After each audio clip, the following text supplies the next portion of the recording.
Welcome back, everybody, to Fortify Pickleball Club and our Monday Night Madness.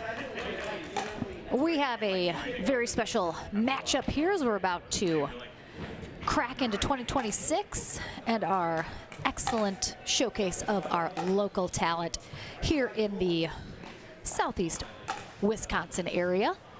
We have a 3v3 men's matchup tonight. They made it very easy on us with the matching white versus black uniforms. Seems like everyone had white and black in their closet, so I appreciate that. As I mentioned, we have a 3v3, so we're gonna have a bit of a interesting sort of mixing up the pairings as we go through. We are gonna have Connor Purcell, Noah Hlavac, and Colin Chapman. On one team, they take on Joe Moede, Cam Hyatt, and Colton Thielman. Cam, Joe, and Colton will be the black team. Colin, Noah, and Connor on the white team. Looks like starting us off, we are going to have Colin and Noah.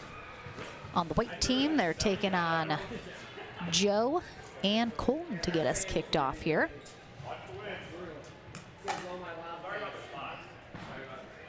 Tyler, I love it, joining the chat, firing right out of the gate.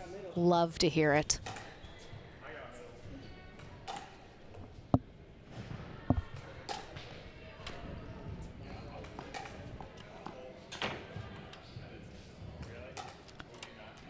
So we have the Little Demons versus the Stinky Dinks. So love that.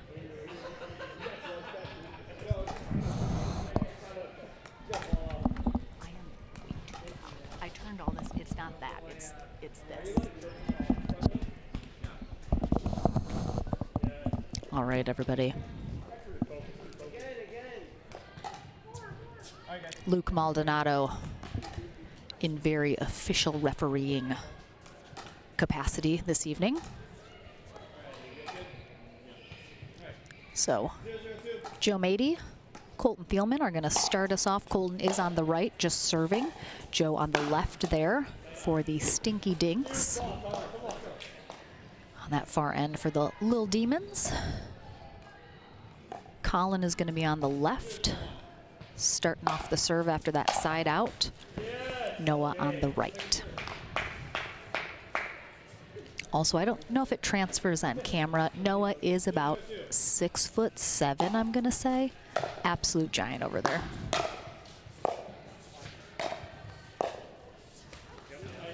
All right. Scoreless here after a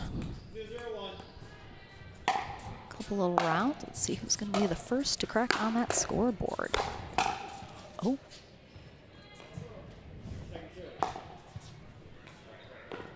Lauren McLaughlin here with you on the mic, as always.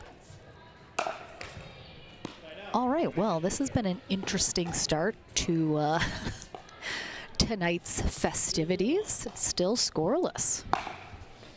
Don't see that too often, especially at this level of play. Seems like the boys are just taking a little bit longer to settle in. All right, finally. Somebody's on the board. Yeah, just a little too high there from Colton. Nice, easy put away for Noah, especially at his height. So far above the net, really easy to get down on those shots. Oh, you hate to see it, but they'll take it. They'll take it. That one stuck to the tape, trickles over. Let's see if Joe and Colton can get on the board now here. And they will indeed. I should have really asked the teams how they came up with these names this evening. I feel like there's something behind them.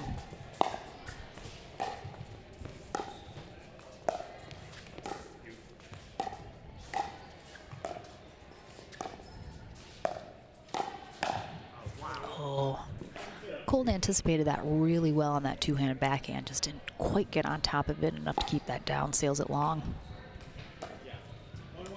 All right, it's going to be 1-1-2.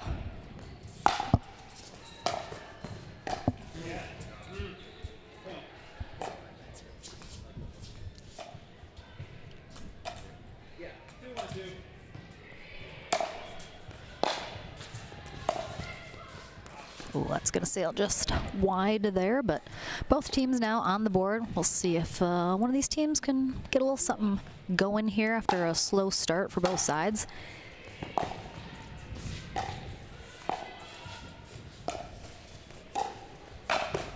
Nice job there from Joe. Interesting that he chose to kind of slide over to his right and take that with a backhand, as you watch here. I mean, easily could have taken that on the forehand side, but instead takes that extra half a slide over, takes that two-handed backhand. Anyone that's joining us not in the greater Milwaukee area where we're located, congratulations, you're not in the Arctic tundra that is Milwaukee currently. Oh, nice D there. A little too long, though. It was -1 on my car's temperature reader basically all day today. Absolutely frigid outside. So that may be contributing to maybe a little slower start here for the guys. Trying to shake off that bitter, bitter cold.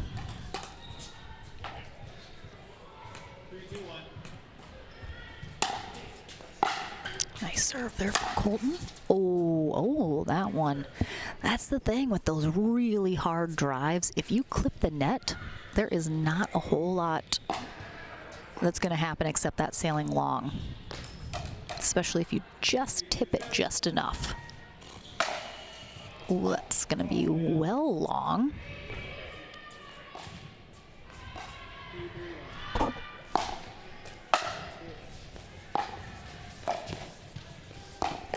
Oh, Colin going for blood there. That speed up right at Colton. Really good spot. Right at that upper chest, shoulder area. Really hard to react to that when both teams are at the kitchen line.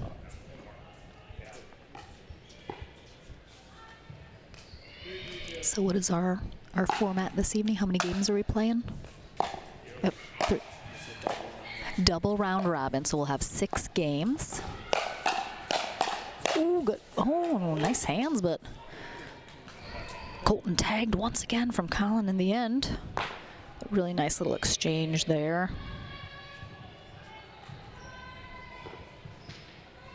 And if we are tied, I believe we'll have some sort of a dream breaker scenario at the end of this.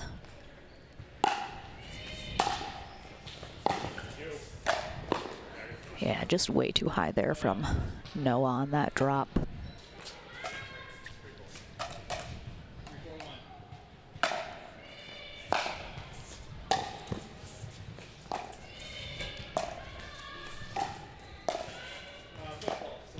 Oh no, a foot fault from Joe Moede. Let's take a little gander. Oh, well over the line. Well done, Luke, with those eagle eyes.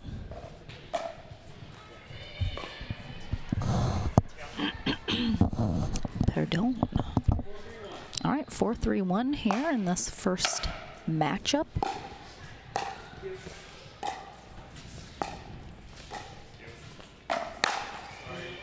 Great hands there from Noah. I mean, he was just, look how on this he was. I mean, that was a really good speed up from Joe, I thought.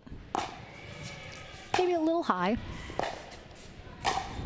But again, Noah is so tall. He can just get down on those shots so nicely. Nice job there. The Ernie fake there from Colton.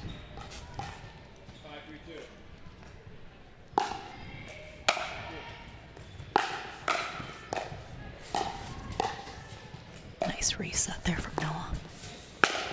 Ooh, yeah.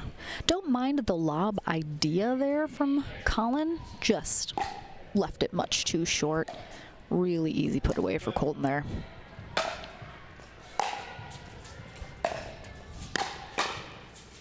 Nice.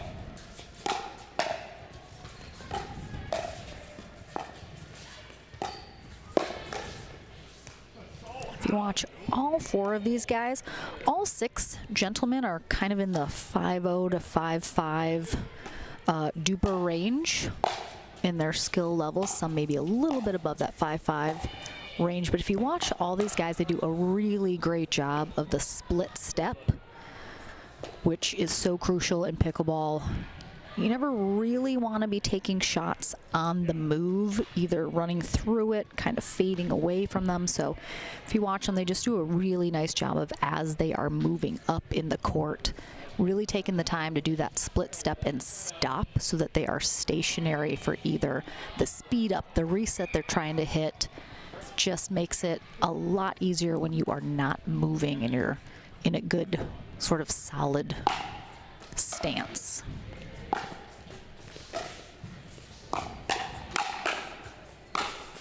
Ooh, nice job there from Noah. Again, we talk a lot about, at this skill level, sometimes those putaways, they really come down to an angle versus the power of which you're hitting them. Colton just let that drop a little too low before he made contact with it. Captain Andy, I know Kyle is here. He said he misses you. Ooh, I mean, I think Noah had that ATP opportunity, just needed to be much more gentle with that shot. Coach Kyle and myself are actually heading to Texas this upcoming weekend and the following one to be broadcasting some pickleball tournaments. It's going to be on the Pickleball Power Play YouTube channel. You can catch us there. So some of the equipment has taken itself all the way to Texas already, so that's why Kyle, I believe, is not joining us on the mic. He's missing a cable, so he cannot join. I know, I just said, I was like, he had to basically take down all the equipment that we have here, pack up so much stuff. He drove it down to Nashville first, people. Down to Nashville and back in one day. That's an 8-hour trip there and back. Insanity. I don't know why. Some people they're like, I don't mind. I'll just drive the entire day. Quick turnaround, came back, dropped off all the equipment, then it got taken over to Texas, so had to reset up the entire situation, which is partly a little bit why it's taken a bit to get these Monday Night Madnesses back up and running. But thank you so much for joining us again. So we have switched ends of the court here, as we're switching at 8. These are games to 15. I know, Tyler, right? Reach all the high shelves.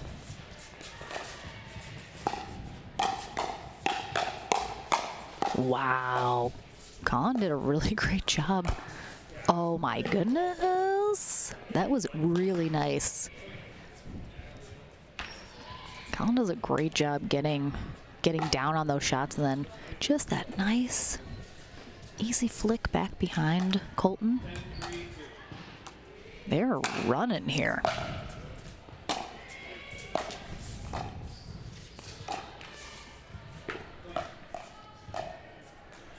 Yeah, we were, as I mentioned, really close on the scoreboard starting us off, but as I foretold,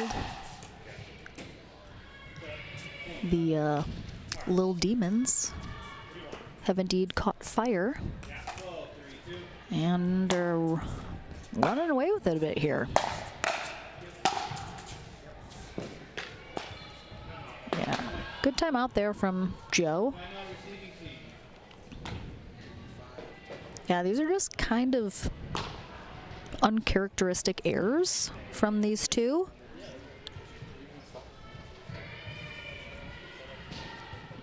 Seems like, I mean, nothing I would say they really need to change or talk about. They just have not started grooving yet. And I'd say anyone that plays pickleball knows that feeling. Sometimes it takes a little bit.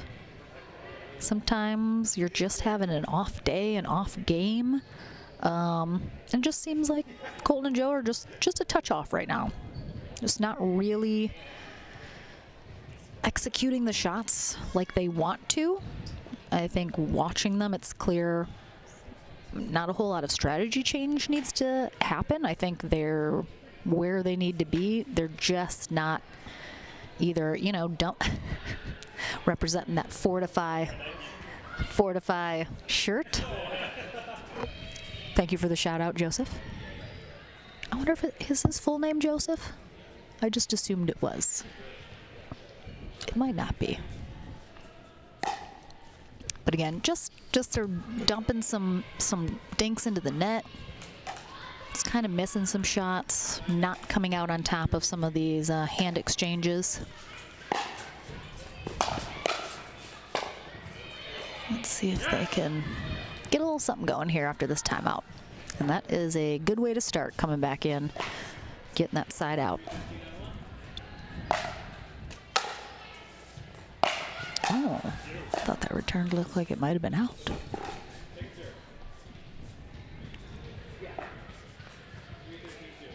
All right, 3-13-2 might be now or never for them to get something going. Oh, that was too easy. See, that's what they really need to do. They just have to be able to take advantage of any opportunity that Noah and Colin give them. But those opportunities have been very few and far between. Oh my gosh, someone control your child. Can you guys hear children screaming? My apologies.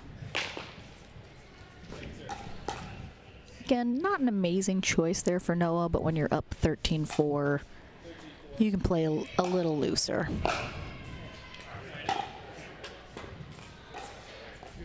Don't want to get too loose, though. Until you get that final point, there is always a chance for your opponent to come back.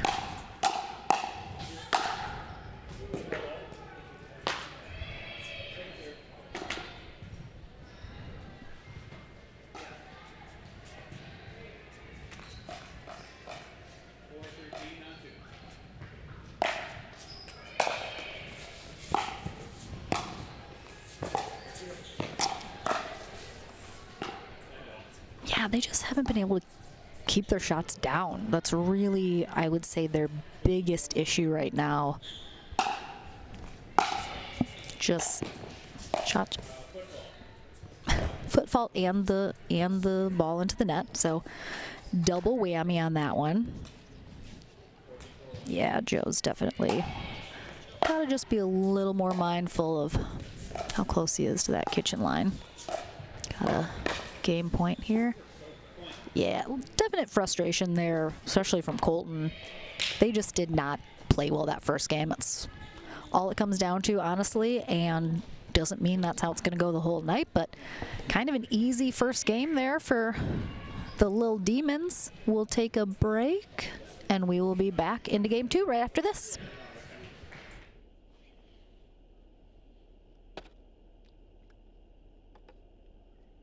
Ball.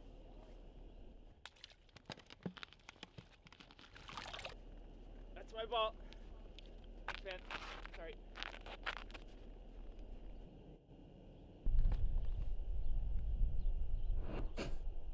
Fortify Pickleball Club.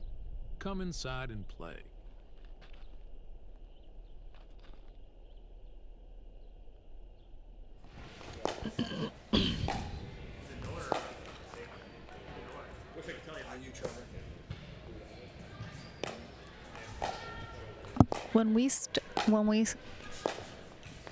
Oh, excuse me, we're back. I was going to say, can you throw up the team pictures again so I can really introduce everyone to the first timer here at Monday Night Madness, Connor Purcell? Can you put up the picture? He doesn't have it. Well, guys, go back. Oh, it's me. Go back to the beginning of this video when we had the team pictures up and the picture that was submitted for Connor. He said he's about 10 years old, also shirtless, wearing sunglasses, looking about as cool as a 10-year-old can get. So hopefully we don't get flagged for that. We blame Luke entirely for submitting that picture. So as I mentioned, this is a 3v3 team matchup, which means one of the gentlemen who was just on court will stay on court and be joined by their third teammate. For the black team, it is Cameron Hyatt in the backwards hat. And as I mentioned, Connor Purcell making his Monday Night Madness debut on the far end. About to receive serve. All right, into game 2.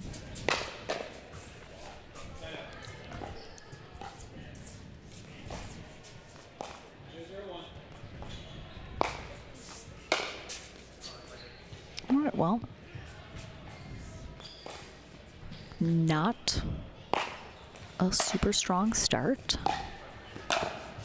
for the Stinky Dinks. Oh, he missed it.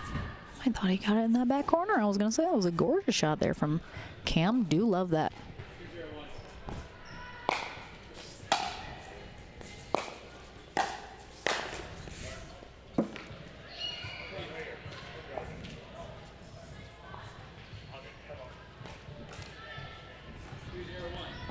We do have our close call replay cameras still in action should there be any challenges.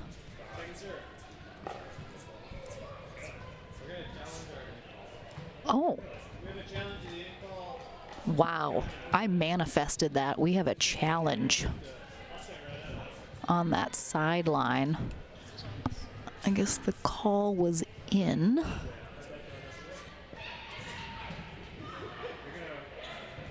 See if he's gonna be in the way. Ooh, that's out, I think. Oh, she's in. That's about as close as it can get, though. Got that big old foot in the way. I love it. I love a good challenge, though. Got a couple fun peeps in the in-person audience this evening. Was that good? That was nuts. Oh, there is the call from previous. The challenged call.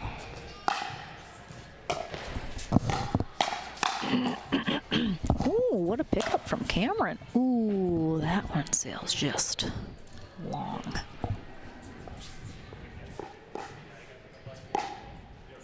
If you are joining us online, let us know where you're watching from, who you are cheering on.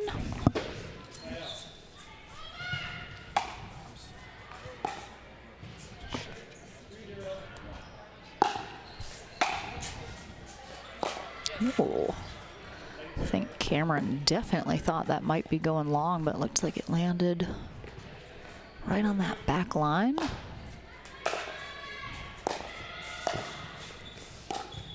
Ooh, all right, a little something going the way here.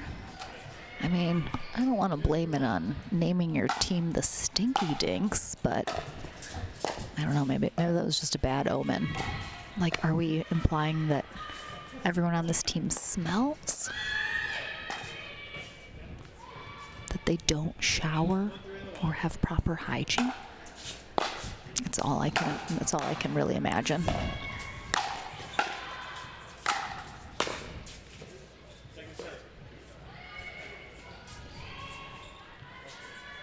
Cameron Hyatt on the Stinky Dinks in black. On the right, as I mentioned, he recently just got engaged. It's going to be a quick engagement. They are getting married this summer. Oh my goodness, lucky break for Noah as that clips the net and puts it in basically the absolute perfect spot for him to just put it away after all that great work too.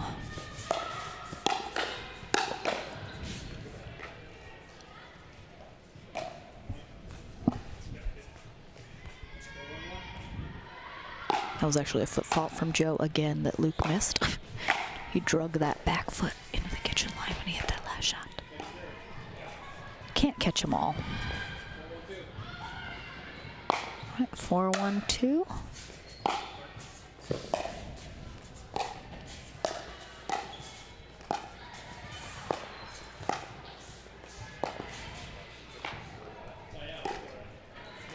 Connor trying to go up the middle with that. Just leaves it a little low.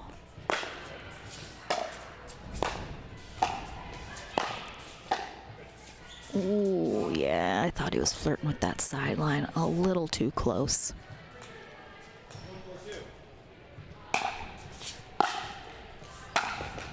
Ooh. Couple.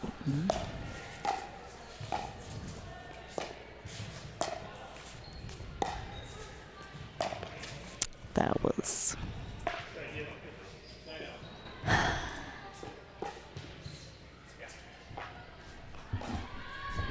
I'd honestly like to see the team in black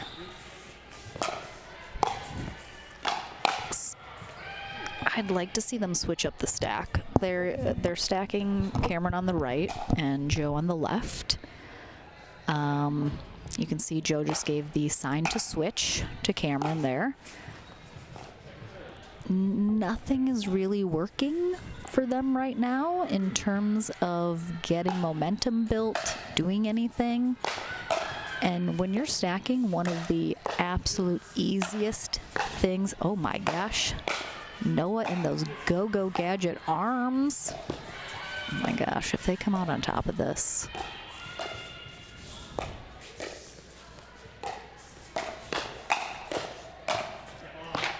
Wowza. That was some nice effort there from the team in white on the defense. But yeah, Cam and Joe have got to get some momentum rolling. They have got to put a couple points together.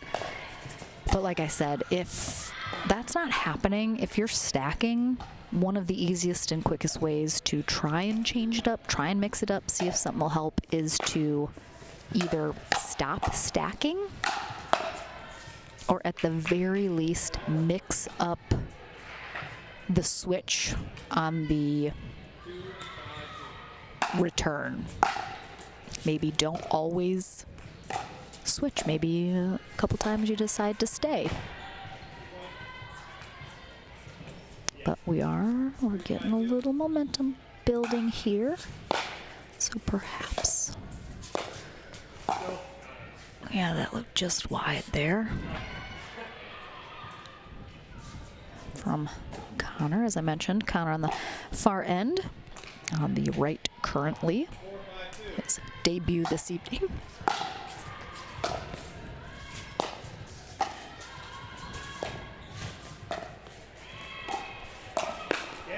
He is a print technician. He's been playing for about 4 years now.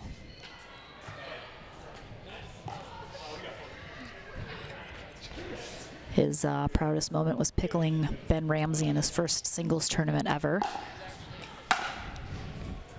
So I'm sorry for catching that stray there, Ben. That's what Connor wanted us to highlight.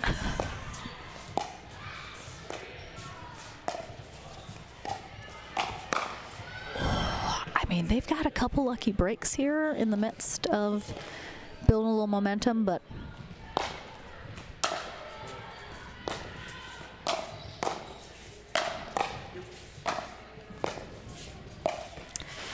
I wanted Cam to take that. I think I have two very capable players on each team. Sends it a little long. Connor has played tennis and a little bit of baseball growing up, enjoys snowboarding. And he is working on getting to the 5-0 level and trying to medal in a 5-0 tournament. Oh boy. His partner Noah Hlavac, student majoring in mechanical engineering, going to the University of Wisconsin. He's from Stevens Point, Wisconsin, been playing about a year and a half now.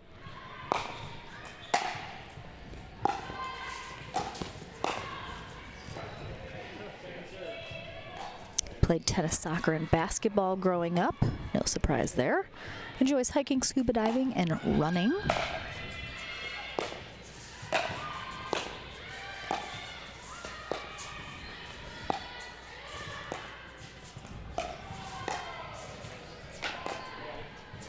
right, it seems like the more Cam and Joe have gotten into the dink rallies, the more things have started going their way a little bit.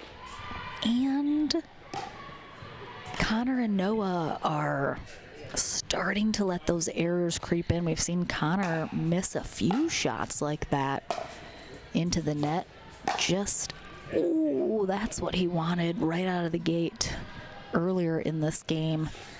This time, it's exactly what he was looking for, which is that beautiful little inside out behind Noah in that corner.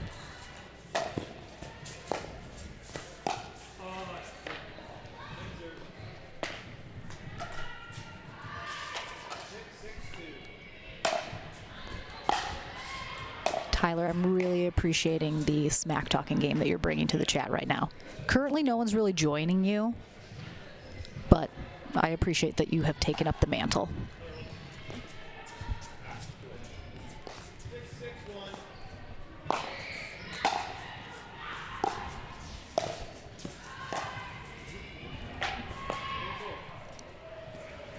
All right, well, Joe and Cam have definitely done a great job getting back into this game, actually making it a game. Joe knew he left that up a little high. He was ready for it to come back. Just, I think, put a little too much angle on that. Ooh, another foot fault. It's amazing when you play a lot of rec play and you don't play a lot with refs, how often, I mean, Joe just foot faulted too. Joe's foot faulted. You are. I can't show you. No, you can't challenge it, but. Who was that on? Oh, okay. I mistakenly thought it was called on Connor. Excuse me. Joe, back it up off the line, buddy. Third foot fault call in 2 games. Give yourself some room to breathe out of that kitchen line, sir. All right. Little Demons have gotten to 8, so we have the end change here. Luke, every time that you called it, it has been, you play it on the actual. Try to tell him. He's in the kitchen. He's in the kitchen. When we play rec, I try to tell him he's in the kitchen. Oh, when you play rec, you try and tell him. I like that.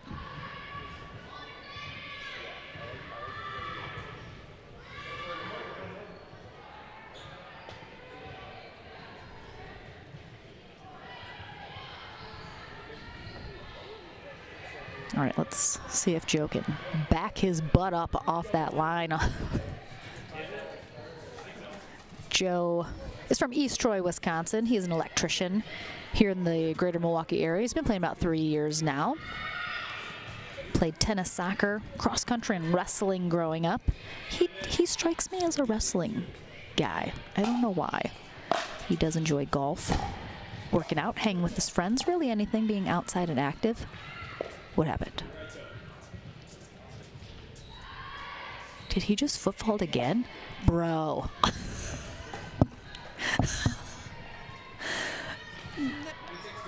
I don't understand.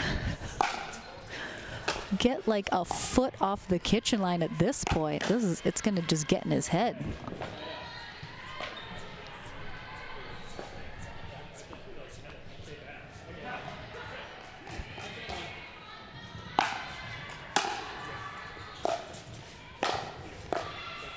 Hi, Ron. Thanks for joining. Good to see you again. Happy New Year.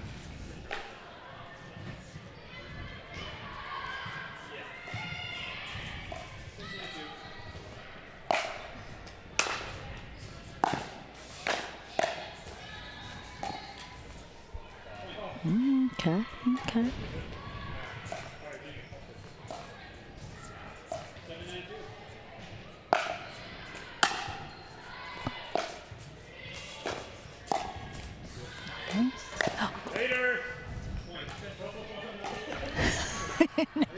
No foot fault on the Ernie.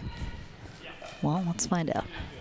Nope. Oh, well, hold on. He can Ernie clean, so there's that. Connor, get out of the way. Noah's hitting an overhead.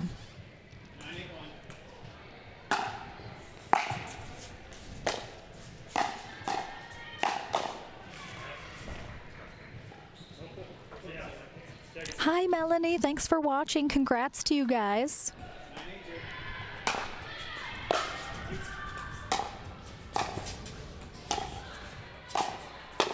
Oh. Good spot from Cam. Kept going back to the same one.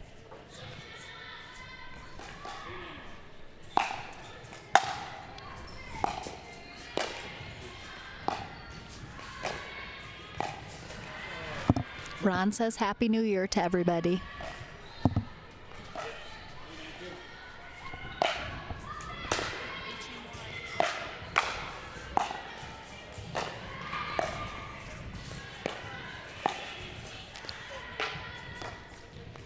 I'd like to see Cam. He's getting a lot of those, getting some good cross-court dinks going on. I'd like to see him when he gets caught kind of on the receiving end of a slightly more angled dink that maybe he's completely set up for. I'd like to see him try and go maybe into the middle with his shot versus trying to take it all the way back at a similar angle.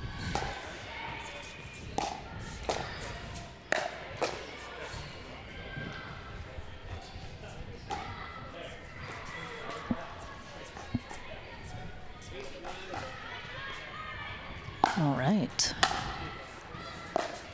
This is at least going to be nice. All right, Cam's got Noah twice now on that spot. I mean, you could see Noah was kind of ready for it. He did try and take a stab at it. Ooh, nice leave from Cam there.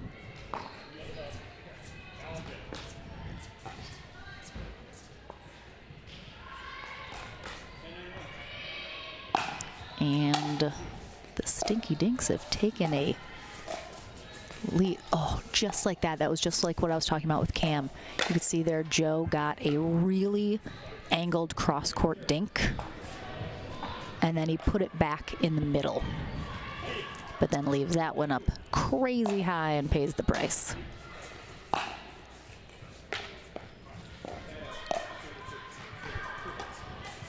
All right, the Stinky Dinks have, however, taken the first lead of the night for them, since I don't think they really had one in the first game.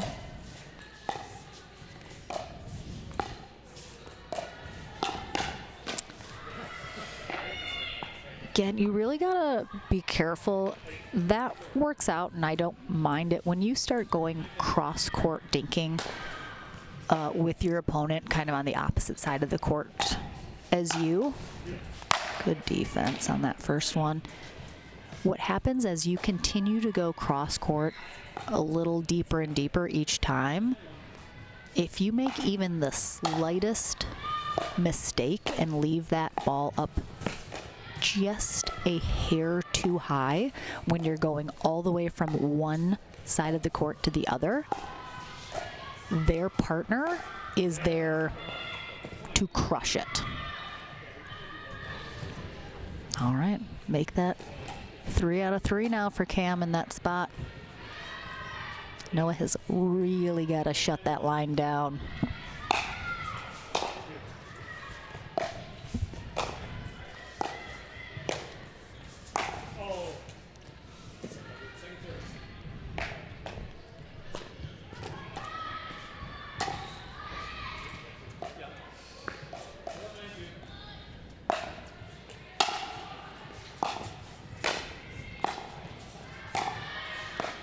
Ooh, that was a nice spot. I think Joe was kind of hoping that was going to be wide.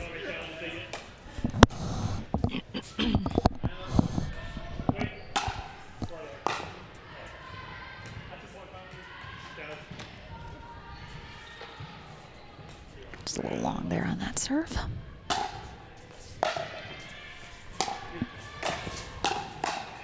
Ooh, nice hands there from Cam. Especially on that backhand side. It's not an easy shot. Little hop, jump, and skip to get it done too. All right. So Cam and Joe definitely got the mojo going that was not there in game 1. Coming into game 3, our original guys are going to be back in with the players that joined here for game 2. Interesting. Seems like the errors that were plaguing the Stinky Dinks, aka the black team, especially in the first game, have now sort of transferred over to the white team. And that is pickleball for you. Anyone that has played more than one game of pickleball knows just how quickly momentum can shift. You can play the best game you have ever played in your entire life in game 1, and then in game 2, the worst. Truly, it can be that extreme of shifts in terms of how it's going for you as an individual player, for the team, for the pairing. It just can shift so quickly. And I think that's why this is a great timeout. Again, they're not getting blown out here. Cam and Joe are up 13-9. They're going to have the serve, I believe, come back in. Is Cam waving to Melanie? I assume he knows that you're watching. You should have given him a special sign to give you. Oh, Tyler thinks we should throw in a nasty Nelson. That would definitely be a bold choice.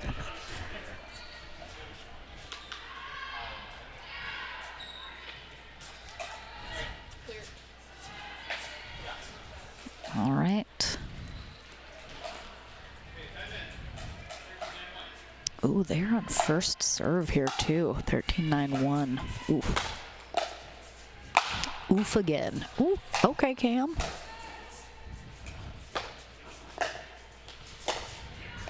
Oof. Wow. Oh my gosh. Wow. See, I mean, that was crazy. There's no way that Joe and Cam should have come out on top of that with how bad the third and fifth shots were. But that's why you don't stop playing till it's done. Always expect the ball to come back. Always make your opponent hit one more shot. And we got a game point here for... Oh. It was almost too easy. Sometimes those net cords... you're not expecting it mentally. Your body's not really prepared for where the ball ends up going. So if you're able to recover, great. Sometimes it's a little tough to then hit that next shot how you want to. But we got a second. Ooh. Connor said, get the F out of here with that. That was about as decisive of a not today as you're going to get, but can they? Ooh. Cam paid the price for that one. Yeah, that was a tough Ernie. Joe kind of had to go for that. I don't think Cam necessarily would have been able to back him up on that, but he did not do much with it. Oh boy. See, that's another reason why those cross-court dinks, if you start getting too angled, this level of play, that ATP is easy. Easy street, easy money for these guys. If I'm Cam and Joe, I take a timeout right now. The momentum is shifting clearly.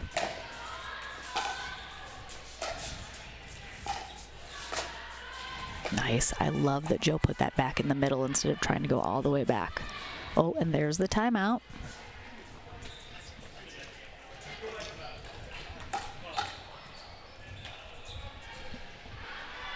All right, so like I just said, the momentum can flip instantly in pickleball. This is just one of those sports where there's just so much that goes into whether or not a team is coming out on top or not, whether or not they're ahead on the scoreboard.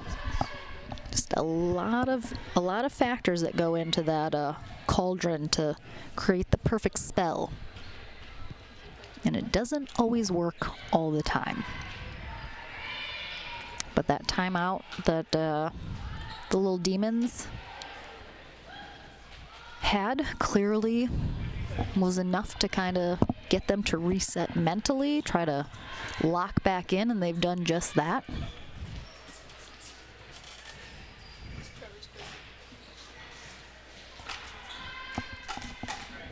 And now it's the pressure is really all on Joe and Cameron here.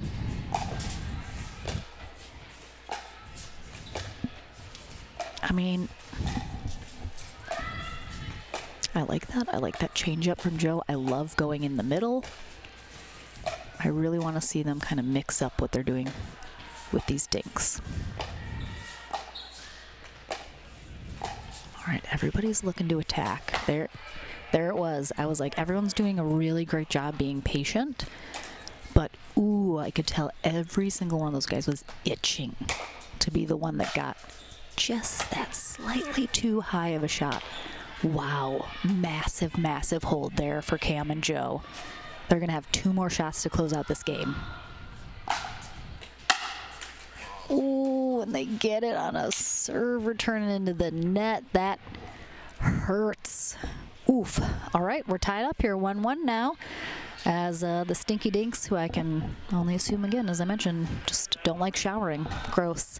We'll be back with game number 3 and our final pairing for our teams right after this.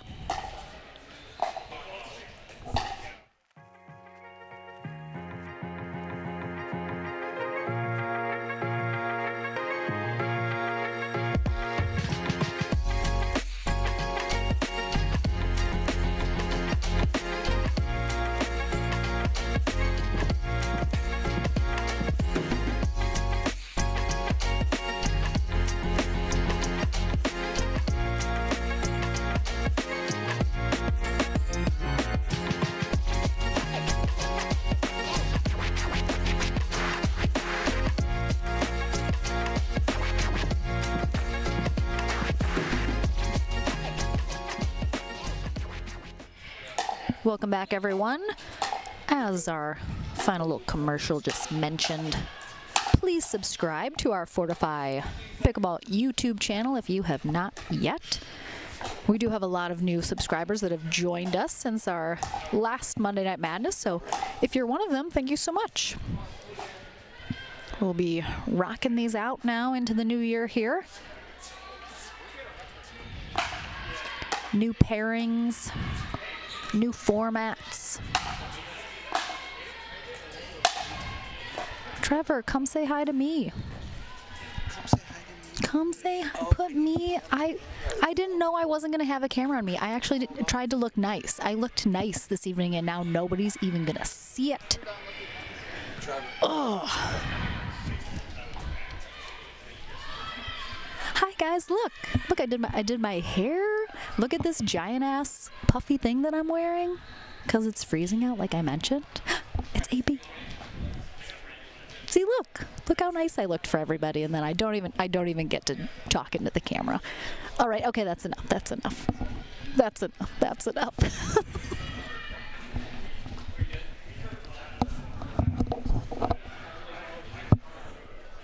All right, guys, we're back with our last pairing in our first round robin. So we're going to have Cam and Colton for the black team, aka the Stinky Dinks. And we're going to have Connor and Colin on the far end.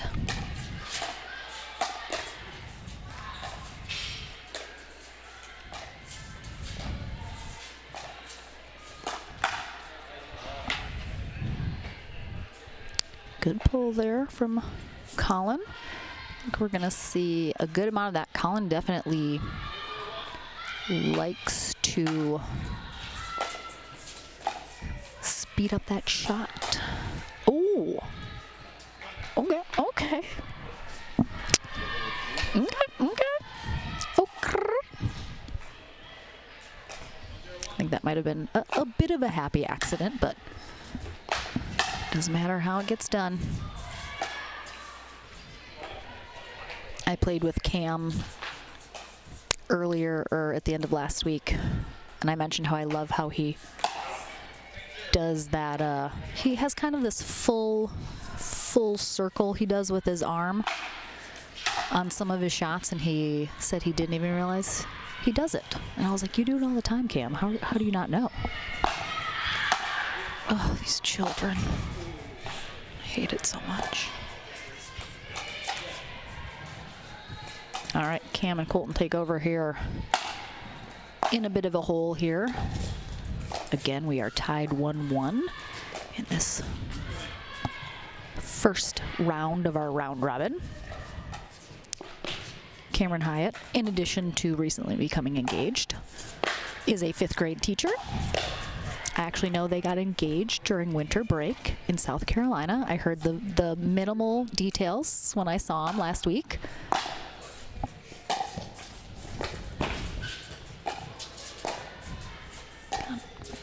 Colton almost blew a tire on that one. Oh, good try. Born and lives in Oak Creek. Cameron's been playing about 3 years now. He attended the first ever Collegiate Nationals tournament that was at Dreamland in Texas.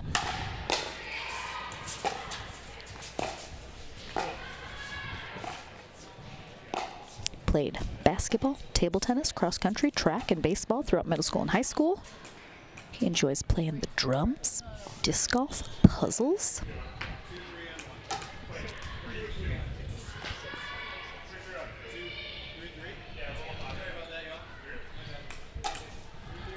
All good, Luke, all good. We're tied up at 3s here.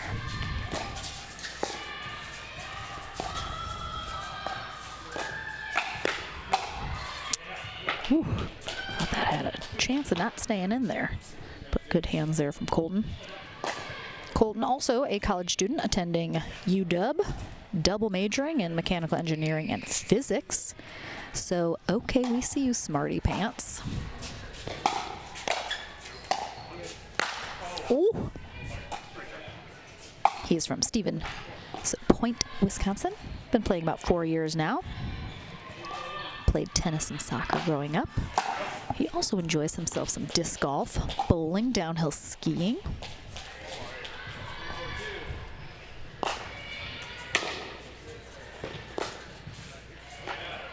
Yeah, just a bit of a weird hit there from Connor. I could hear that slight clunk all the way over here.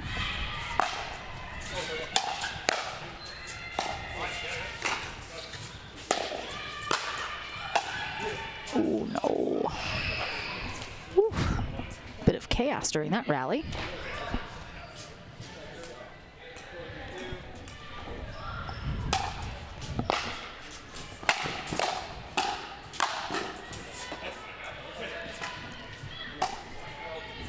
Yeah, I think a little bit, I think Cam might need to yield to Colton just a little bit more if he's going to be stacking on that left side.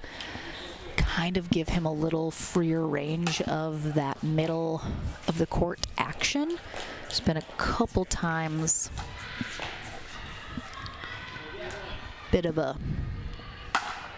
not a mix-up about who's going for it, but I'd say Cam's going for some stuff that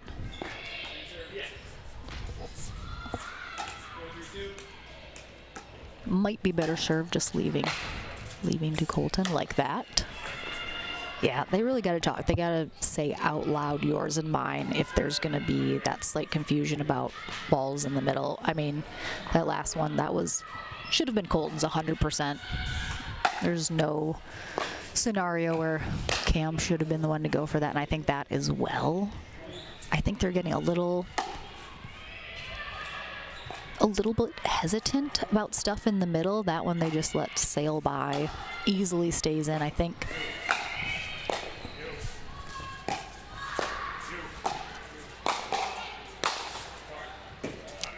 feels maybe like Colton is trying to really lock down that line, and it's actually Cam that's kind of playing a little bit more in the middle where, ooh, there's that shot we've been seeing Cam getting a lot of success with.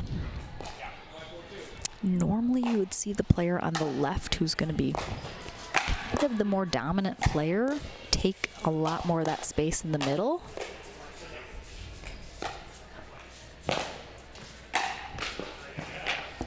And I'm a little surprised Colton's yielding that to Cam a little bit more than I would think.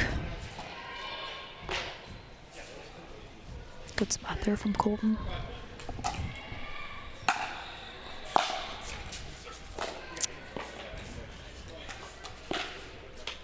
Tough giving away free points. Don't want to be doing that.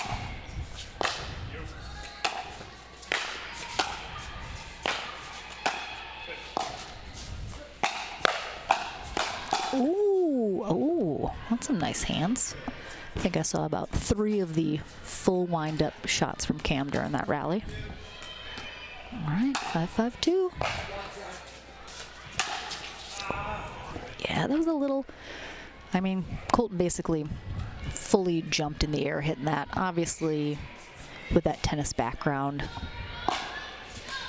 probably used to doing that with a little more success.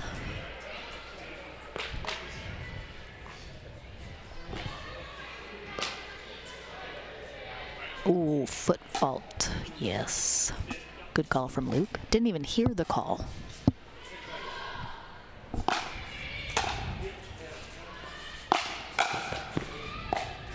Ooh. I think Connor might have actually thrown off Colin just a teeny bit. He's trying to avoid hitting him. Ooh.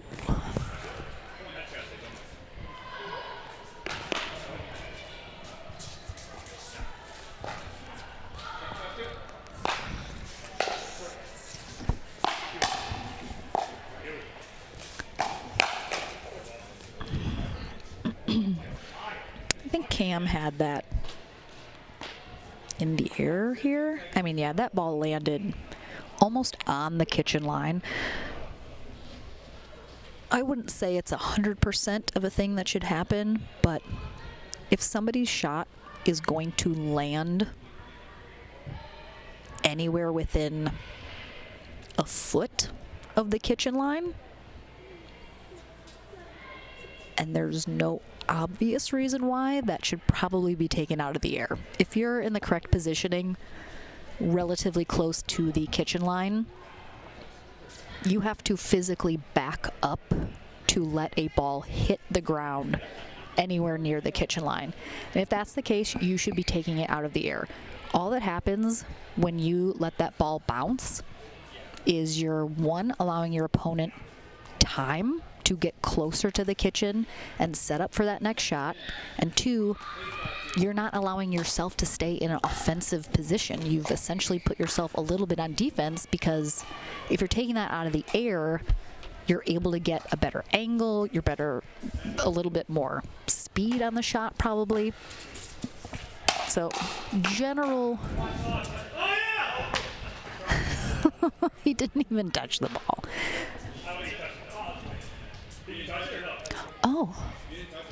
Oh, I mean, it was a foot fault. He didn't touch it, but it's a foot fault. It's a foot fault.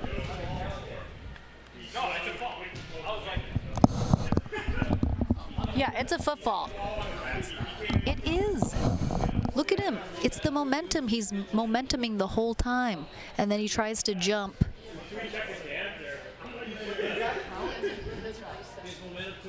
Yeah, he's all over the kitchen line.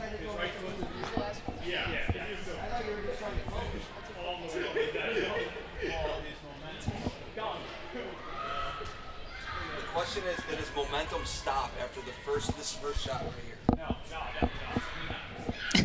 Like Connor himself, absolutely not. right here, like, I don't know. Okay, it's a fault. he was going the whole time, yeah.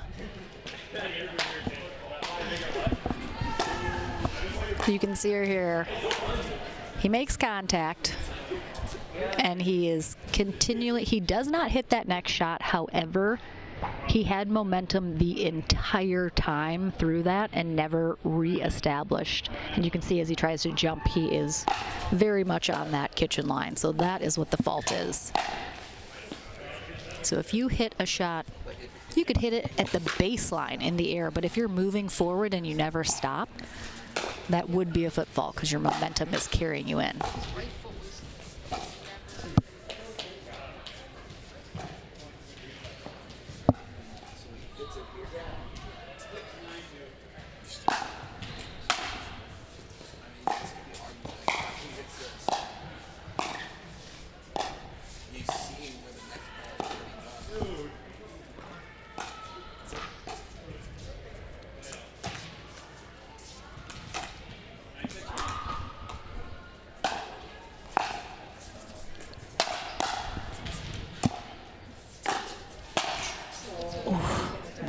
That was just a lucky break there for Colton because that was, he was leaning a little far, popped that up way too high.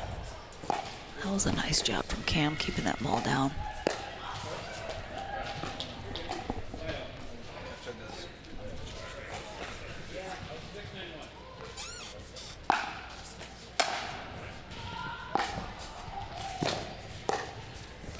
Reset there from Colton. Oh, wow. Connor got suckered into that hard because that shot was going well long from Cameron. Saved him.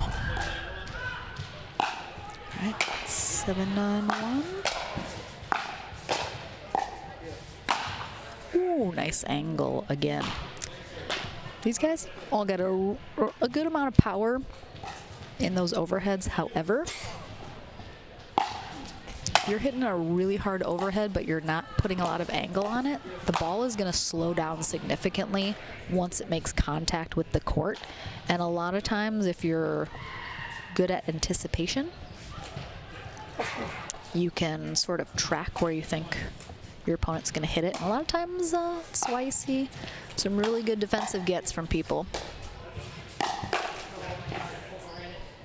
Yeah. Colin went for the poach there. I think Colton saw him making that move. Captain Andy wants more dinks. I think that's a good point, Captain. Oh my goodness. Great hands from Cameron. All right. Oh no. Gotta give yourself a chance.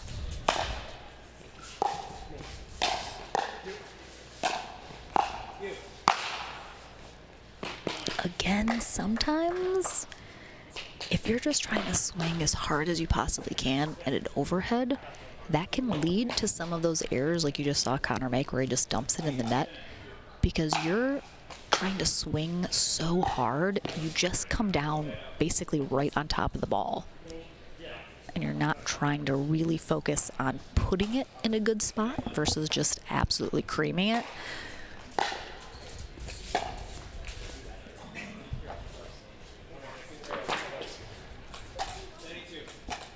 All right, 10-8-2. Oh my goodness. Oh my goodness. I don't even know what happened.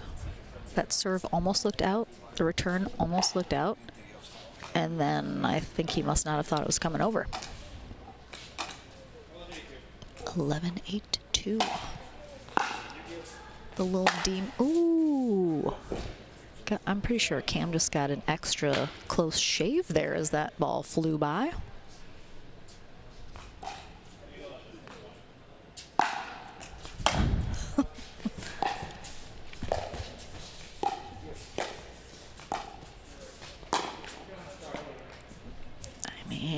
We see that shot from Colin's been here a couple times. I'm used to plays like this from him. There's the full wind up from Cameron. Again, Colton almost got that one. He was tracking it pretty good. Captain Andy wants me to explain for the 3-5s the strategic advantage of hitting every ball as hard as possible. That is super easy to do, Captain Andy. There isn't one. If anything, I might say that could be one of the worst strategies a player could have, is just to hit every ball as hard as possible. I might suspect not a lot of people are going to want to play with you.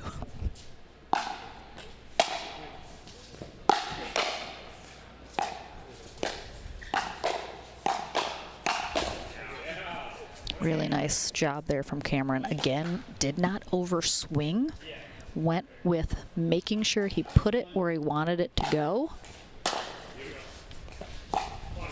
Oof. Well, there you go. There's a good example of why you shouldn't just hit it as hard as possible. There's the we got the juxtaposition. We got the into the net from Connor, and then we got the out the back of the court overhead from Colin. I appreciate them both showing those examples.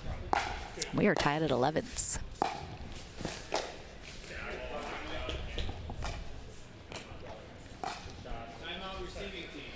All right, timeout here for the Little Demons. I mean, they might have had it. If you're gonna name your team the Little Demons, I would have worn red personally myself, or black. I'm not sure. Maybe they're trying to pull a fast one on us, dressing in white. Well, I very much agree that this is an excellent timeout. Cam and Colton only ahead by 1 now, but not a lot of runway left towards the end of this game. So I think this is an excellent timeout. Again, you have 2 to use, right? They have 2 per game. So can't take them with you. We preach that all the time. Can't take them with you. Please, I beg of you, use them. So let's see if this is just a nice little hi. Hi guys, hi. Let's see if this was a good little momentum breaker. Ooh, and look at that. Look at that. Got their first stop out of the timeout. Again, might not be a whole. Oh, I just saw a middle finger sign there from. God, what do we think that was? I didn't pay enough attention. When you watch the stacking signs, sometimes they're not as clear-cut as just stay or switch. All right, well, it was a strong start out of the timeout. But we have a game point here for Colton and Cam to bring the unhygienic black team to taking round 1 of this round robin, and there they have it. So we have completed round 1 of our round robin. We will see pairings again. They will not necessarily be the same pairings in the same order that we saw in the first round. So we'll see who's coming out of the gate here first for each team as we are back into the action for our second round right after this.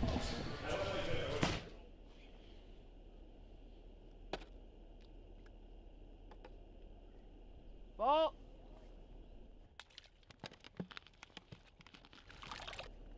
That's my ball. Fan. Sorry.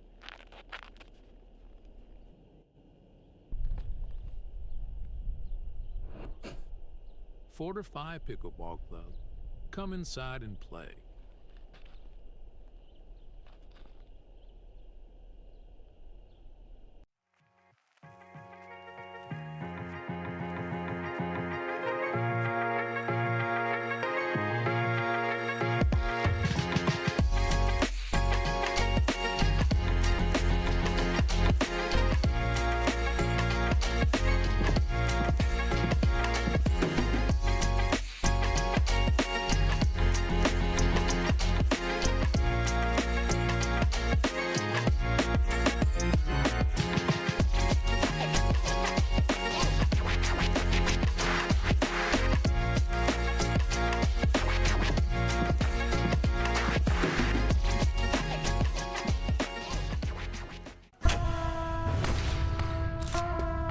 Pickleball has evolved, but paddle cores have kept us in the past.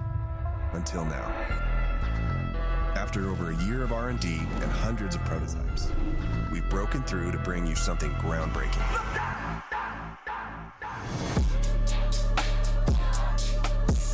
Game ready from day one and built to last, this paddle delivers consistent performance and power on demand. True Foam's advanced design extends dwell time, gripping the ball longer to unlock spin and precision like never before. True Foam sets the stage for endless refinement of power and spin. The next generation of pickleball begins now. Introducing the Carbon True Foam Genesis, the first 100% foam, tournament-approved performance paddle.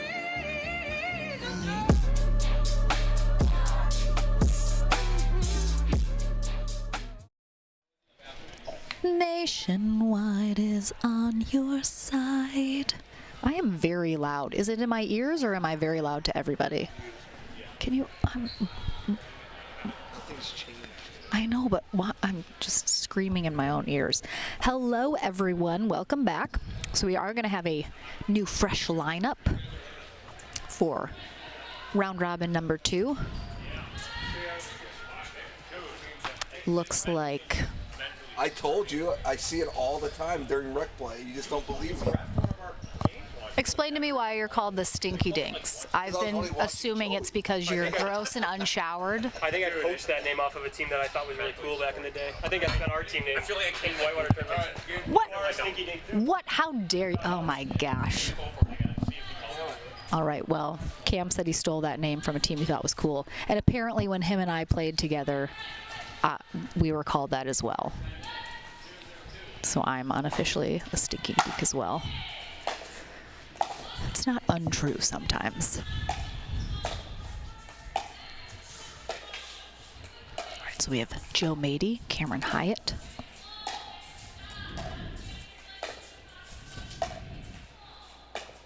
For our black team here in game 1. I love the patience here. Look at the movement of these dinks. Putting them all over the place, hitting different spots every time. I love that. I mean, great patience all around, and then finally somebody just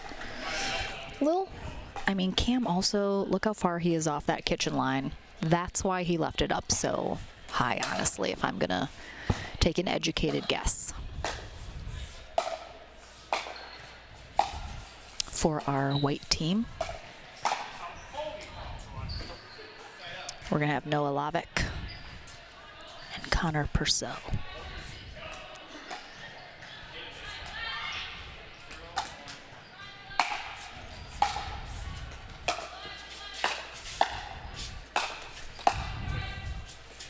Cameron does love, oh, that was nice. Ooh. I was just gonna say how much he loves a short hop, which he does, that still stands. But that was a beaut. Oh. Noah was really going for that sharp angle. Again though, even if that clears the net, you could see Joe was looking for that ATP. If that doesn't clear the net, that's just kind of a gimme ATP for Joe.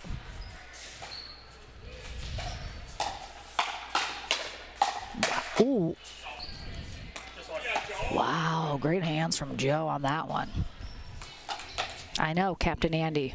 We talked about it in between how good ref Luke has been calling those foot faults, and how Kyle says he tells Joe all the time while they're playing rec that he's in the kitchen and he doesn't believe him. Maybe now he will.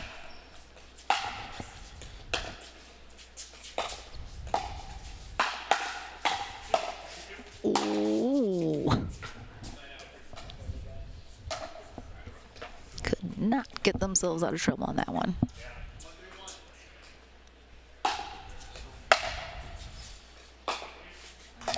Oh boy. Oh shoot.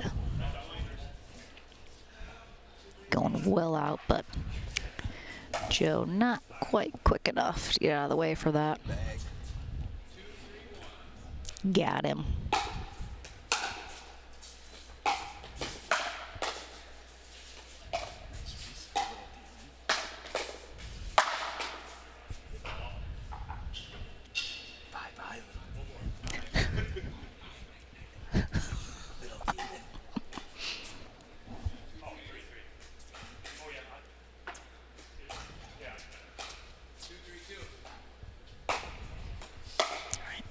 2. Nice return.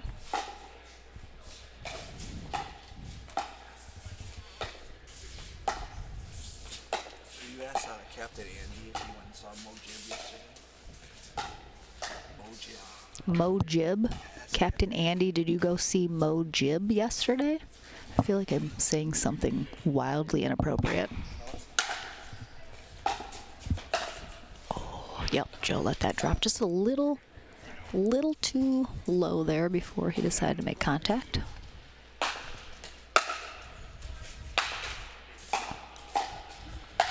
Oh, I think he missed it. All right, we have an out call. I mean, that looked, couldn't even really see it. I'm not even sure if Cam thinks that stayed in. Oh, it is in.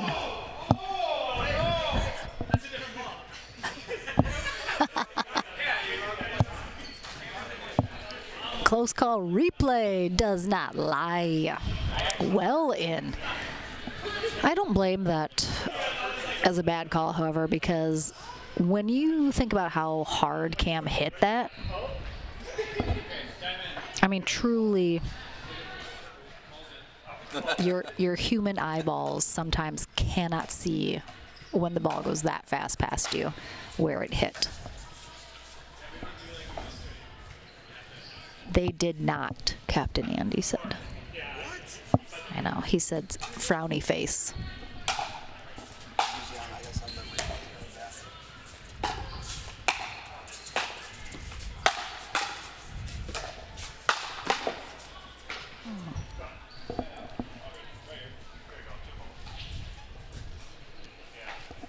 Again, every pickleball player, you're one true sort of. Oh my goodness, that was nice. Really nice angle. Oh, it went down the stairs. Every pickleball player's sort of true north strategy should be get to the kitchen line. It doesn't have to be immediately. You don't have to charge to the kitchen line. But your main objective always is get to the kitchen line. If you get pushed back, if you get put on defense, if you're scrambling and you manage to dig yourself out of it, get to the kitchen line. That is always going to be your main objective because you're in a better position there. You're going to be able to be more offensive, give yourself more angles, more opportunities. And so what you don't want to do is get stuck in that transition zone if you have an opportunity to get to the kitchen line. I myself am wildly terrible at this. I mean, you can see Cam does a good job of staying back because he knows his shots are too high. Joe, you could see, is trying to get to the kitchen line.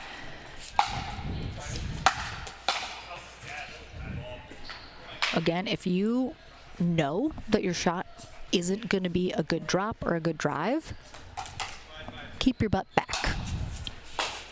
And I recommend really staying at the baseline because you take that 1 or 2 steps into the court and all of a sudden you're in a worse position to be able to dig shots out.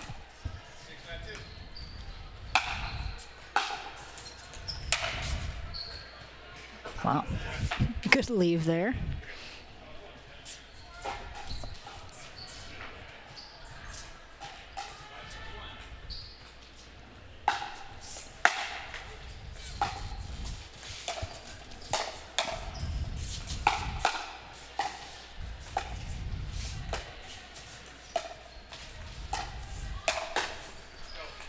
Good leave from Cam.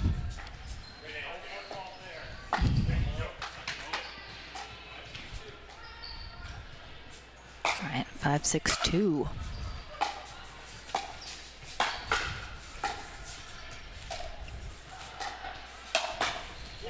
Nice speed up there from Joe. Had just enough to work with there.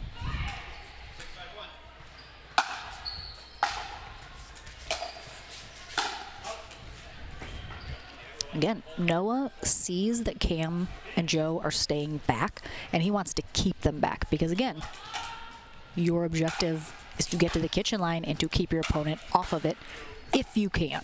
If they stay back and you have the chance to keep them back, you want to do that. And that's exactly what Noah was trying to do there. And unfortunately, he hit that just a little too hard. And Cam goes for that behind the back spot behind Noah there. He at least put a paddle on it. Didn't give him a free one, but Cam's been pretty successful with that. And again, he hasn't gone to it too many times. Sometimes if you just keep drinking from that well, sometimes it'll run a little dry. It stops giving you what you want because your opponent just, you're going to it all the time now. So you got to do it just enough that they've forgotten that you did it the last time.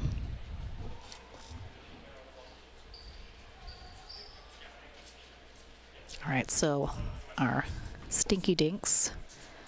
I honestly am upset at Cameron for making me say that over and over again. They have gotten to 8 first here in our 4th game as we're into our 2nd round of our round robin. We switch ends, and now Cam and Joe on that far end. Connor and Noah on the near end.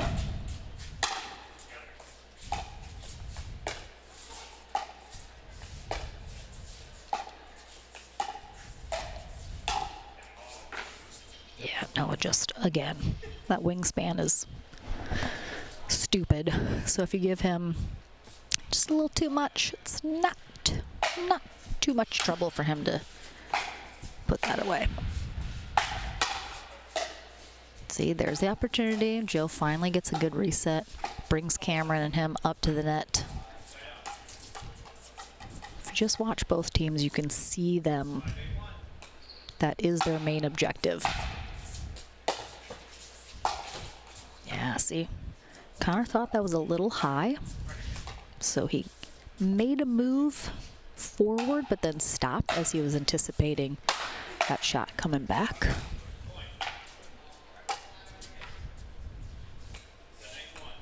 Seven, 8-1.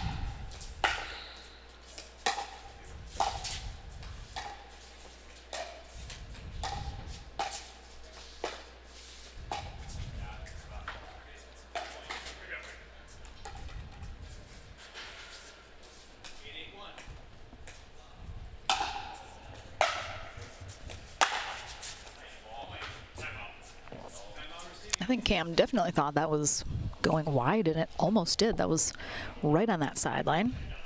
We're going to have a timeout here for the Stinky Gross Dinks. Again, I think this is a great timeout. Not letting it get too far away from them. And just regrouping. I think their strategy has been sound. I don't think that needs a whole lot of adjustments. They've just had a couple unforced errors these last couple exchanges, which has put them down now a point.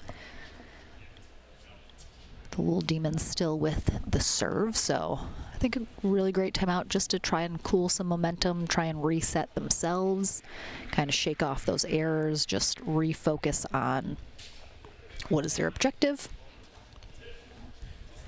I usually like to remind myself when I am making unforced errors to really just think about the basics, which are get the ball over the net and in the court. And if anything, the bare minimum is get your serve in, get your return in, and get your third shot over the net. Because again, you got to give yourself an opportunity. Good get from Cam. Oh, nice ups there from Cam. I like that idea from Noah. I think that was a good.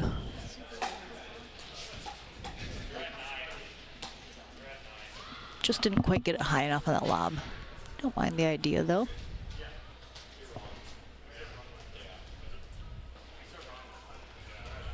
Oh, they served wrong last time.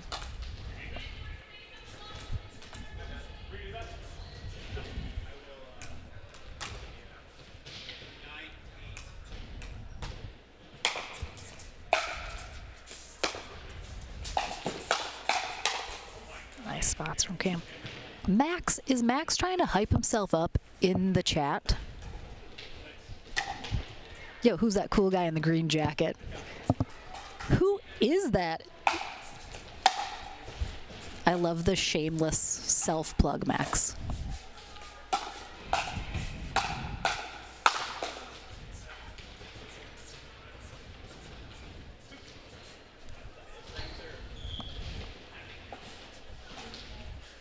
I just thought it was a bum that wandered in off the street because it was really cold. I was glad he at least had that cool green jacket, though.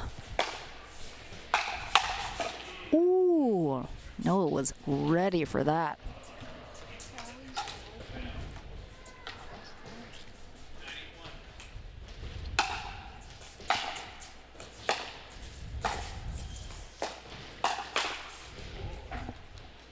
Bit of a risky speed up there from Cam, but it pays off. Excusez-moi.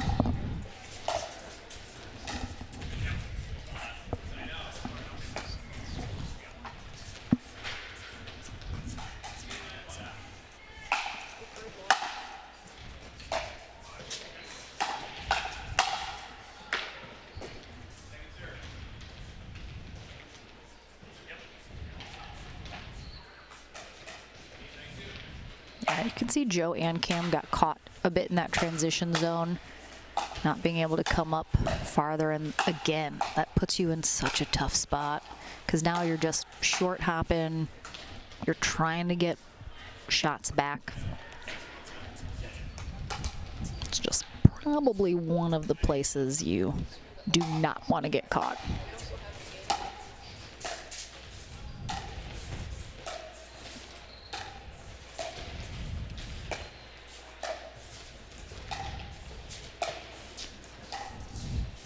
Is giving Joe an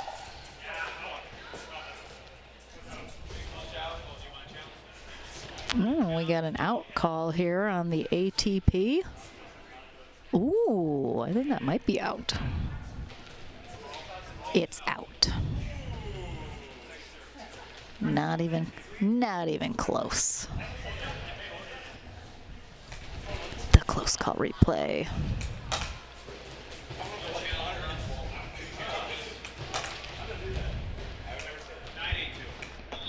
All right, 9-8-2 back into the action.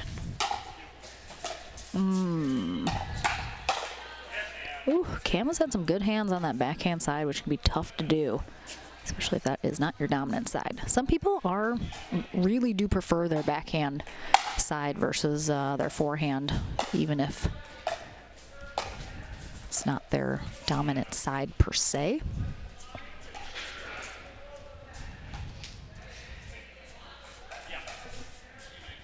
All right, 8-9-2 here in this fourth game. The black team leading 2-1 currently.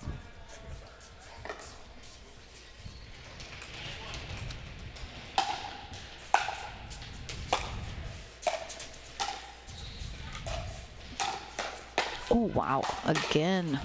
Ooh, I wanted Joe to take that in the air. He's gotten a couple handful of times kind of fading away, which again, you kind of want to be moving forward. Your objective is to get to the kitchen line, to be making forward progress, not backwards.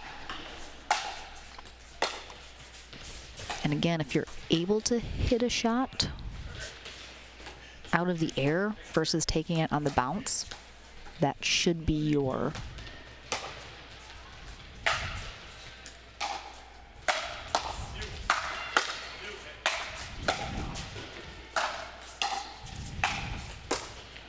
Oh, Connor tries to reset that, slow it down a little, which is the right idea.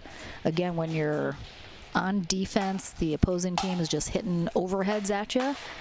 You do want to try and slow it down. You want to try and get back up to the line. Almost, I'll say that was a danger zone there for Joe. Go, go, go. Oh, see, Joe just had a great drop and he stayed back. I don't love that.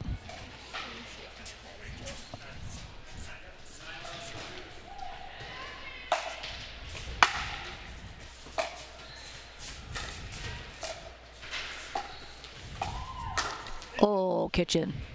What? I think he was fully stepped in there. Was I just imagining it? Oh yeah, fully. Too late now. It's too late. It's too late. Can't challenge foot faults. I was just checking. Oh no. Missed it. I will say that's one of the... That is super hard. I was going to say that's the fault. That's the fault that gets missed by refs. I would say most often is the Ernie towards them, because again, the player is literally in their face blocking them from seeing the line. So it's a tough one to call, which is why having 2 refs is ideal, 1 on each side, but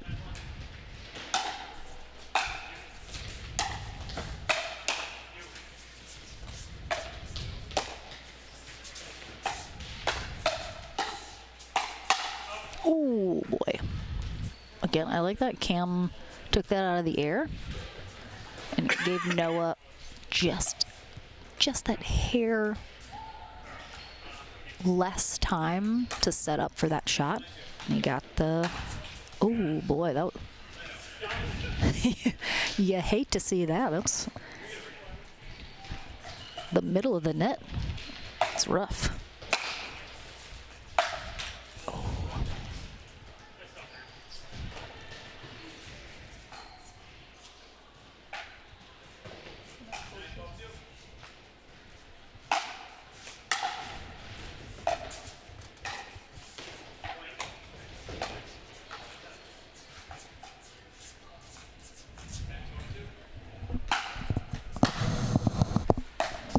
Drop the stream at any point? I don't know why. It looked like we did, but I don't know, maybe not.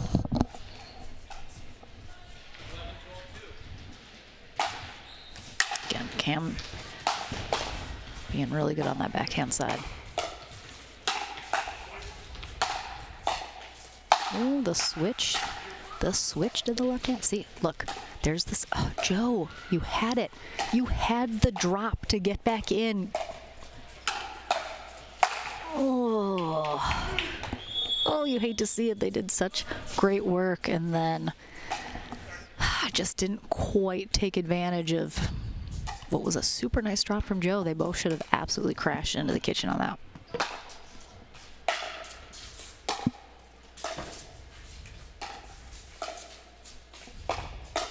Yeah.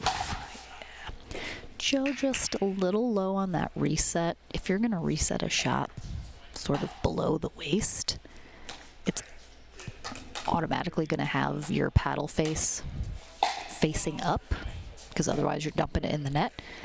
And unfortunately, if your opponent hits that hard enough, it's just popping off your paddle for an easy put away for them. All right, we got a timeout here from the Stinky Dinks as they are facing down a game point here. Looking to tie this up 2-2.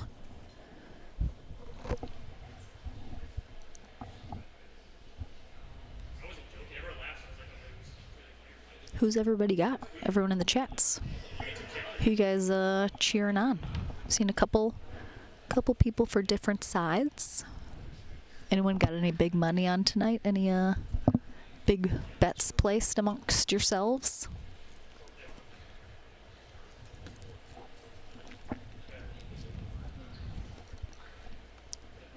Oh, giving the people what they want.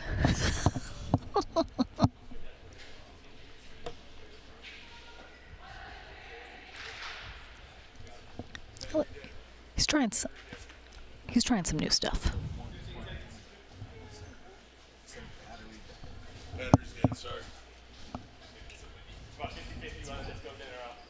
We lost the battery on that camera, but not before the most important shot of the night.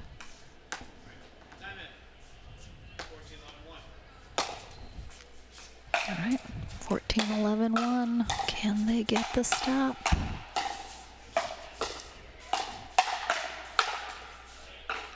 They cannot. So we are tied up 2-2 here as the Little Demons bring it back. We will take a short break. Our Teams will be shifting for game number 5, and we're back into the action right after this. Pickleball has evolved, but paddle cores have kept us in the past. Until now. After over a year of R&D and hundreds of prototypes, we've broken through to bring you something groundbreaking.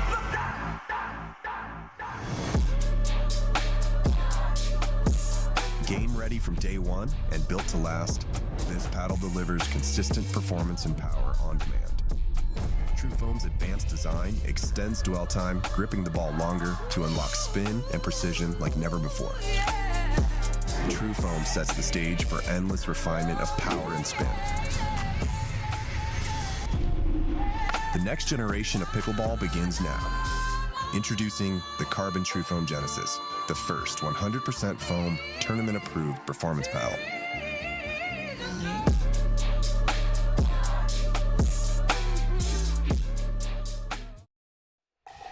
Welcome back, everyone. Our 5th game on deck here this evening in our 3v3 matchup for Monday Night Madness here at Fortify Pickleball Club.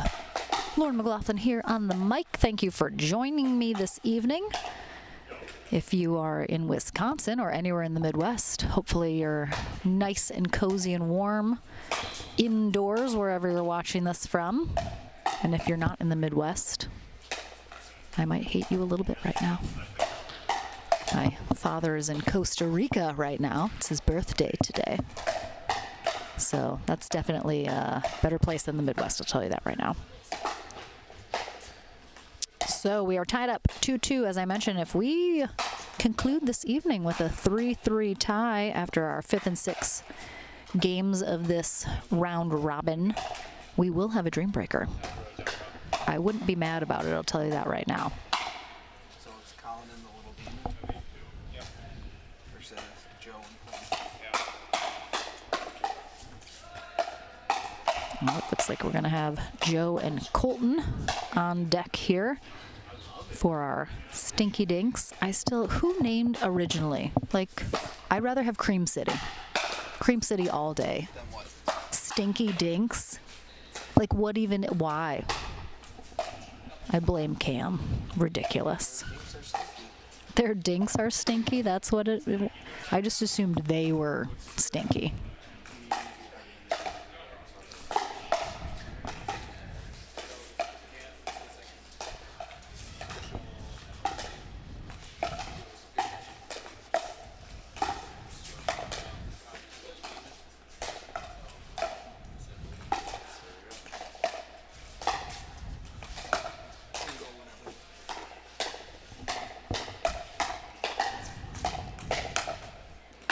Looks like we're going to have Connor and Colin on deck for the little demons. Colin, who we have not talked about yet this evening. He's a pickleball instructor at the Lake Geneva Tennis and Pickleball Club. He's originally from Green Bay, but he lives in Verona, Wisconsin currently. I have literally no idea where that is. He has been playing about 2 years now. Played tennis growing up, played Division III college tennis at the UW campus at Eau Claire. His goal is to make a PPA main draw in the next year. Nice job there from Colton, readjusting to that net cord.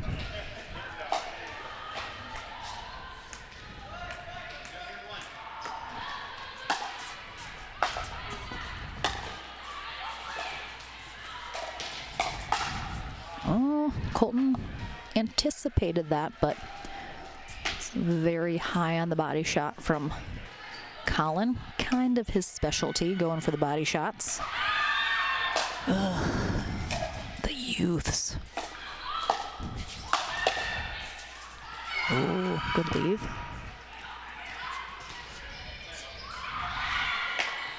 I am essentially... What's the dude's name from New Girl? Schmidt. Oh, wow, great reach there from Colton. I am Schmidt. Youths.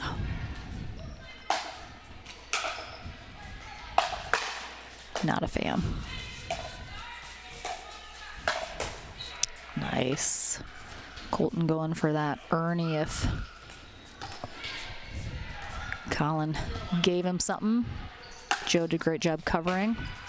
Again, put that shot a little high on Connor's body. Ooh, he was ready for that one. Could not quite roll it over, though.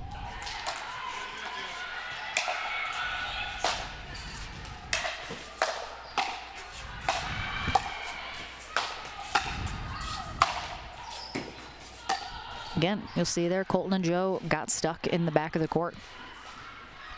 The probability that you are going to come out on top of a rally, if you are the team at the back of the court and the other team is at the kitchen line, is smaller for sure than the team at the kitchen line. Again, make your opponent hit one more shot. Just try and return it, keep the ball in play, hope your opponent makes a mistake, which we've seen many unforced errors from everybody playing this evening, so it absolutely is a possibility. But again, your main goal, kitchen line.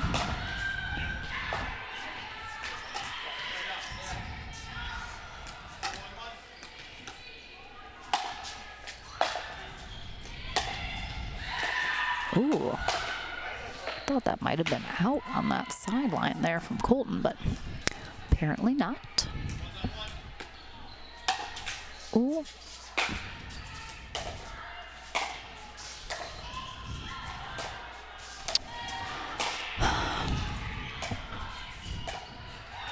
It's my disappointed in Joe sigh. Worked out. Wish we'd had a couple different choices made in the middle of that rally, but again, doesn't mean it's not gonna work out.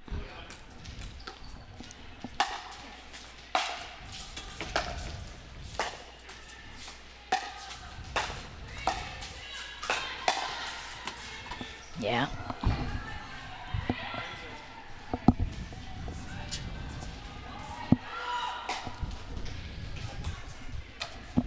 I mean, truly, just if you're someone that really enjoys watching pickleball, so much of what happens and transpires on the court, a big factor is court positioning, which is why it's so important and why it's a big thing that is a huge part of the strategy, especially at higher levels. Great job. Again, Joe got his butt to the kitchen line. He didn't wait, and he was there. You can see he stayed back a little bit, but then makes that continuous move up, and he was there to be able to take that next shot out of the air at a good angle.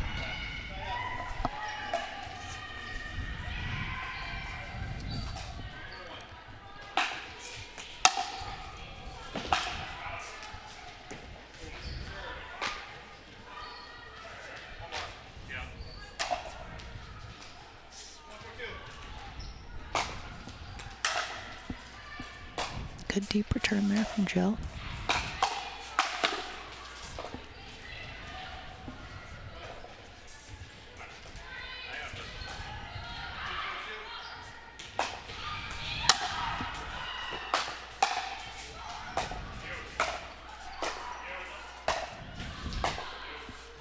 See, Joe doing a great job taking those out of the air, but look,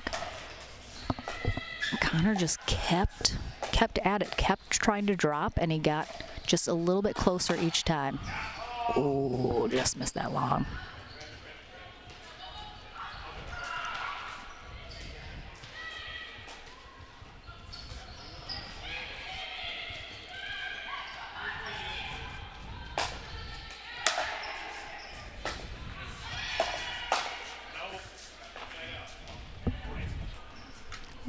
Seems like a lot of play has been going on, but pretty slow climb up the scoreboard so far in this fifth game.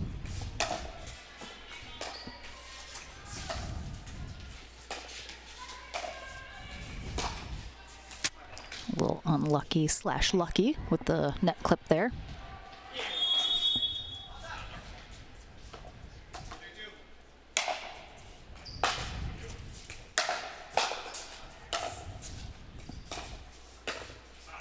Oh, I mean, it was the right idea from Joe, but just let that, again, he's had a couple shots where he's let the ball just drop a little too low before trying to make contact, and that definitely was the case in that previous one. Oh, do we have a challenge? I mean, seems in, right? Inconclusive. Inconclusive. We got a foot blocking it. I mean,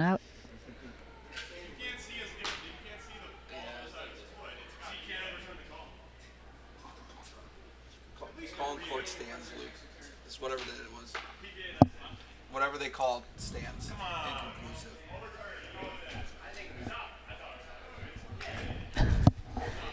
it was probably in. However, we had a big old foot right in the way, so call on court stance.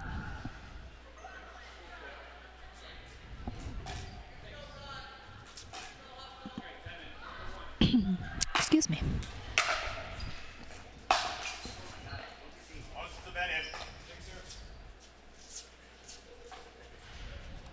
Captain Andy wants to know if the Dream Breaker will be singles. It will be.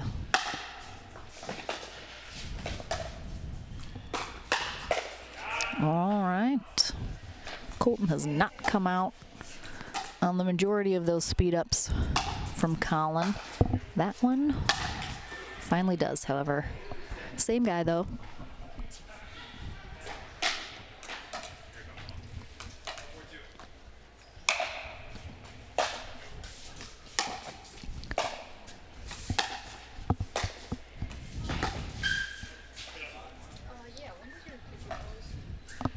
Tough. Again, that's so tough when you're trying to really get to a ball that's close to the net and you're far away. Try, if you can, easier said than done, to take the shortest path, which is just putting the ball straight over the net. If you can, just kind of boop it over the net instead of trying to put an angle on it.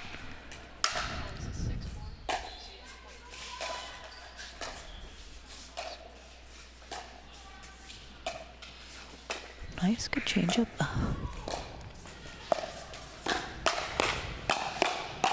Oh, just missed. Some good hands there. Nice little exchange.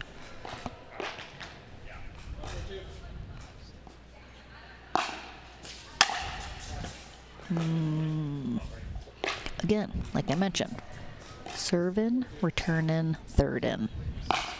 These are crucial. Ooh, man, I mean, if Connor, ooh, that was a gorgeous inside out from Colton.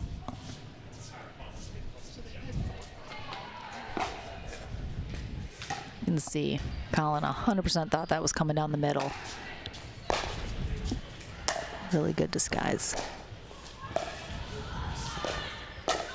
Joe, stay at the line. He's gonna watch this later. At least he's not foot faulting anymore. Go, go, go. Ooh.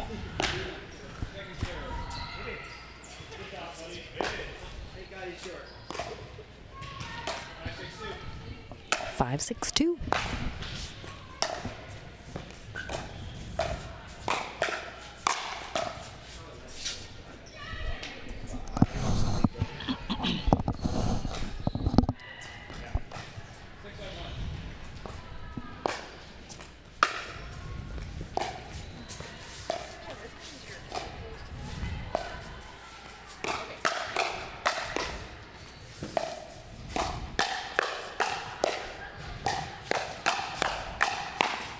Dang.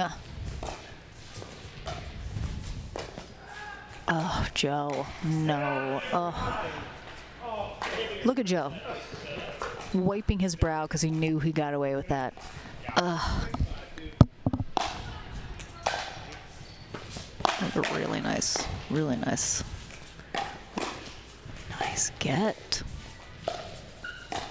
Joe, why are you so far off the line?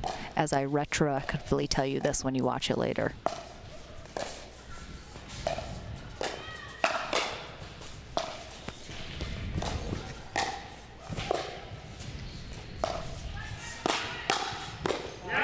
Dang, all right. That was a really nice rally.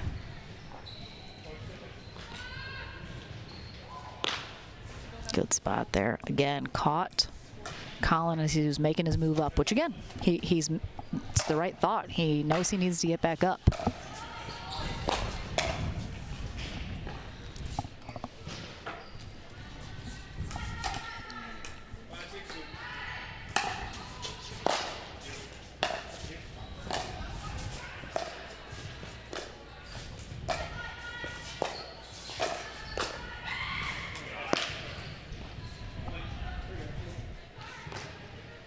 I mean, to be fair, if I'm Joe and I got called for as many foot faults as I did in those first 2 games, there is maybe something in my mind that's making me play it safe. I'm not joking. I played earlier today and 2 different people whiffed a shot in that exact same spot, and I'm convinced there's like a weird like rip in the vortex of space and time right there on the court, which is why the ball keeps disappearing right in that spot. Thoughts, comments? All right, 6-6-2. This is a slow grind here right now. Ooh, that was a dang. Ooh. Wowza. Yeah, see, Colton there just got a little wound up too tight.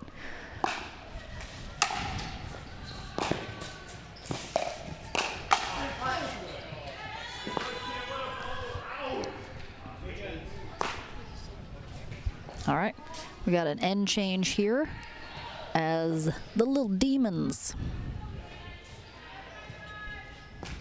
reach 8 first. We'll get the end change. Joe and Colton will head to the far end. Connor and Colin to the near end to finish this 5th game. One more on deck to see if one of these teams is gonna take this match outright or if we are gonna go to a singles dream breaker. There's only been 1 dream breaker so far in the history of Monday Night Madness.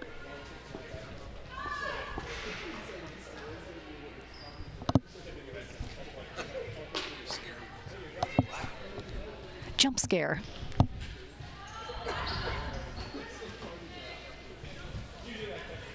Let's go. Let's get this show on the road.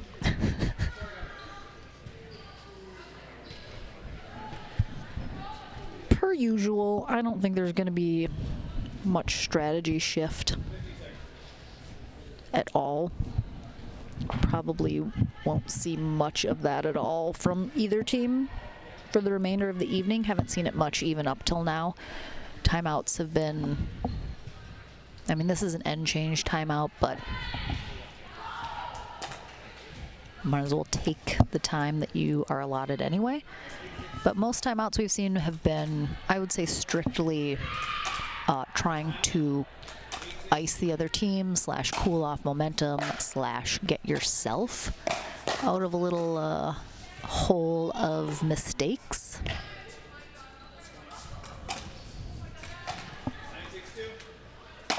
All right, 9-6-2. Good spot. Thought that was maybe gonna be wide, but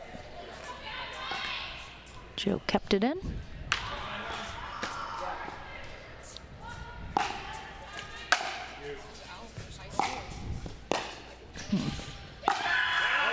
Ooh. Nice little ATP there from Colton. Weighted, curved it in. Nice spot. Nice.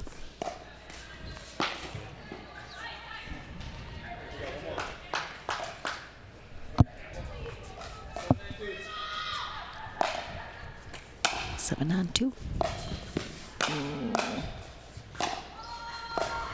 Go, Joe, go.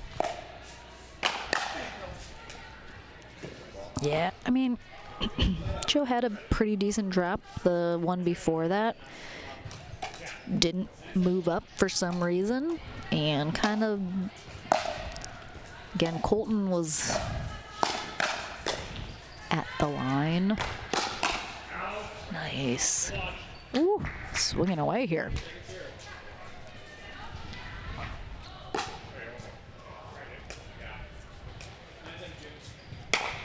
9-7-2. Ooh. Yeah, that was a crazy poach. That was the right move. Colin is right. That was so there.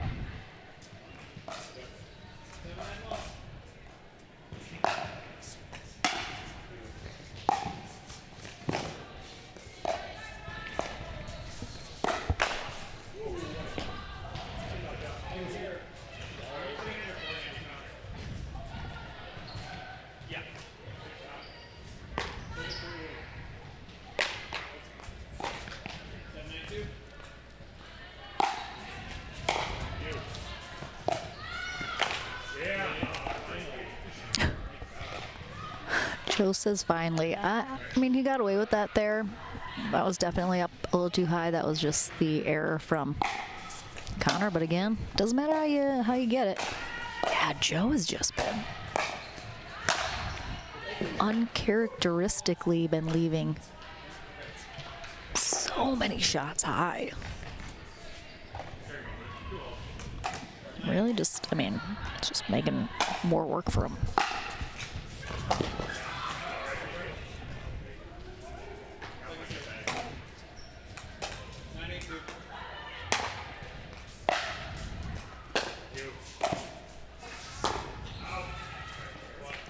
Yeah, didn't quite have the angle on that for Colin to get that ATP.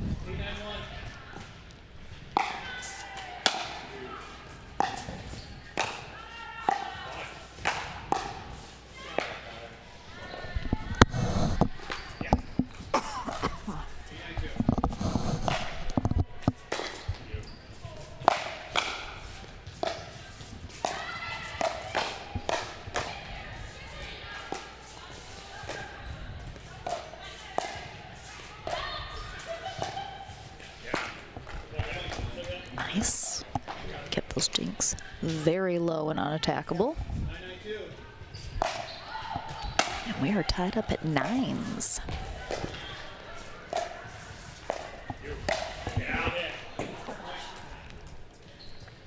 Really nice job there from Joe. Again, got back up to that line and was in the correct position when he got that attackable ball to actually attack it.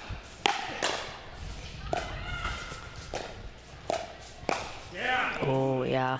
Almost seemed like Connor changed his mind about where he wanted to go with that. All right, a little momentum picking up here. Oh, boy. Ooh. Oh, my gosh. Oh, my gosh. I cannot believe Colton got that. That was nuts.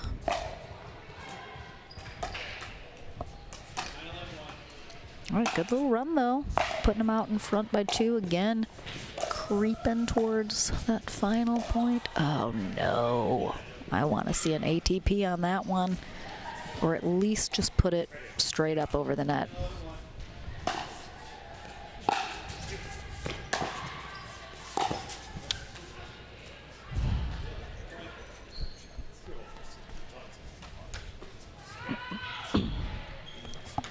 All right, we're tied back up at 11s.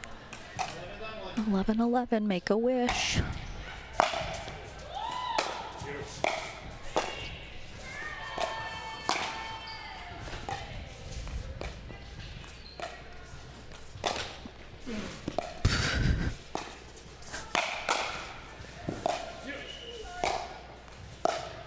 peg.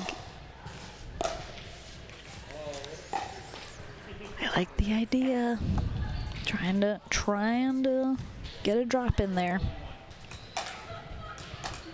If they get another point, I would. Ooh, that was out. If they get another point here versus the side out, I would love to see a timeout. All right, they get the side out instead.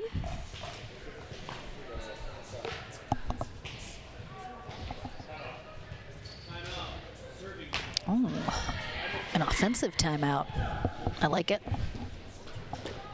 Get the ball back, recenter yourself, grab a drink, get a little towel. Think about your strategy for closing this one out.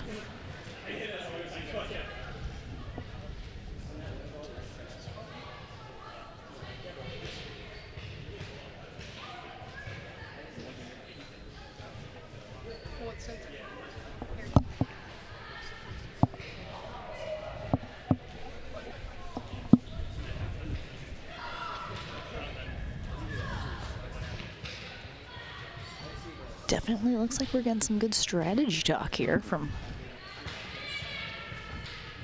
both sides.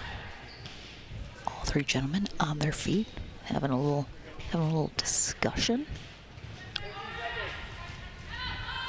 What's going to be the thought process coming out of this timeout? Everyone, have you subscribed to the Fortify Pickleball Club YouTube page, which you are currently enjoying this stream on? We would love it if you did. It would just mean the world to us in the new year if you gave us a little follow, joined us for our events. We'll be back next Monday. Kyle and I fresh off an airplane from Texas, but the Monday Night Madness does not wait.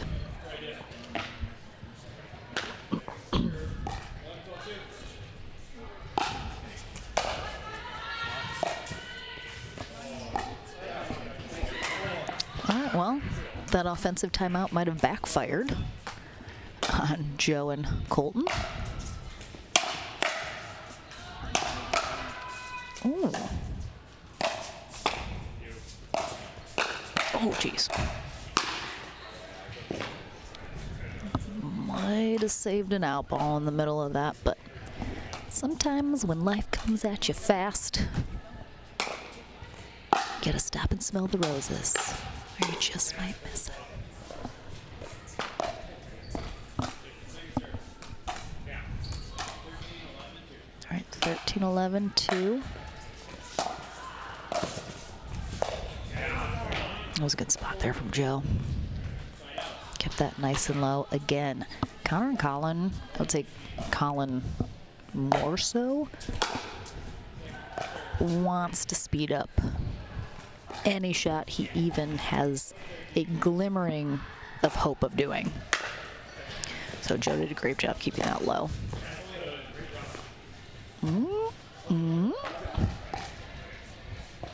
Well, that first game was a bit of a blowout, but ever since it has been fairly close.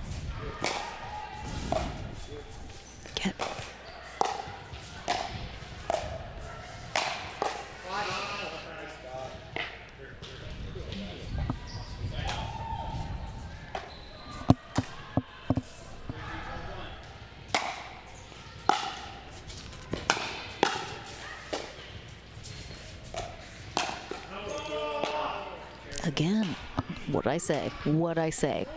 Colin's looking to speed up anything.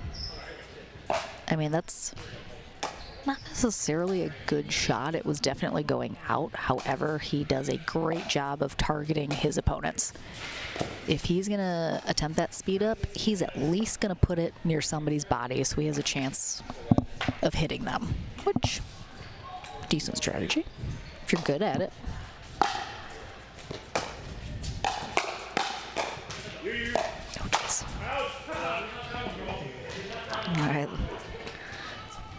Really good lead. That would have been a tough way to finish that. All right, 12-14-1. Can they get back into this? Give themselves a chance. That was a beautiful reset dink from Joe, straight up. Just kissed that ball ever so lightly over the net.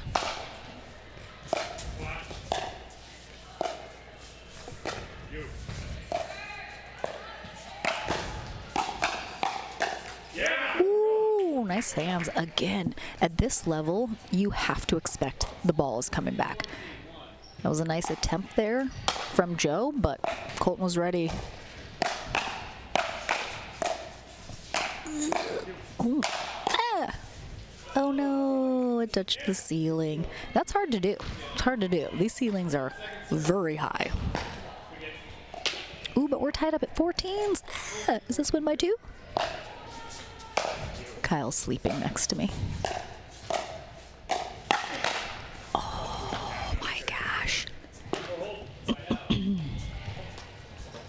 Well, kept their feet to the flames, tying it up here at 14. Now they got 2 points to win versus 1 to take this. Nice resets.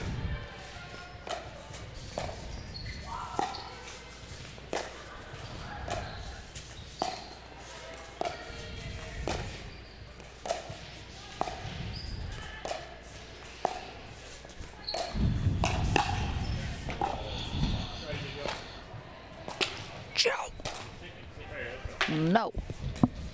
Bad.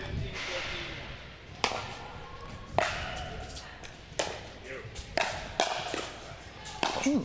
Oh my gosh. All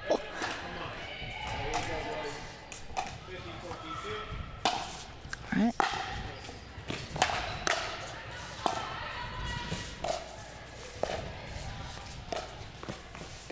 I just feel like this is going to end with Colin going for, or that. He was looking, he wanted it. Ooh, he was itching. Oh, great attempt.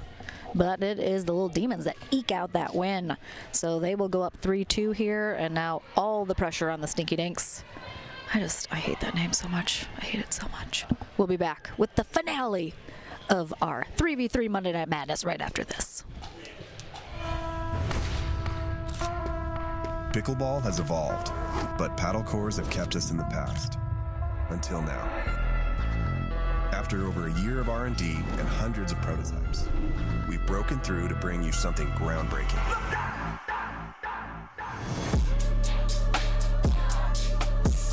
Game ready from day one and built to last, this paddle delivers consistent performance and power on demand. TrueFoam's advanced design extends dwell time, gripping the ball longer to unlock spin and precision like never before. TrueFoam sets the stage for endless refinement of power and spin.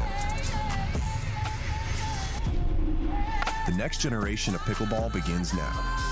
Introducing the Carbon TrueFoam Genesis, the first 100% foam, tournament-approved performance paddle.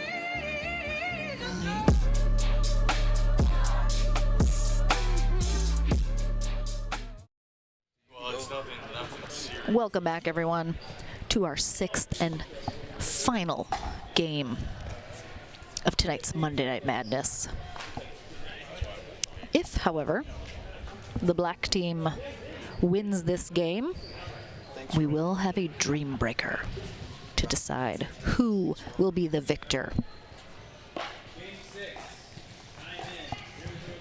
All right, Little Demons got Colin and Noah back in action here, and they are first on the board. They take on Colton and Cameron.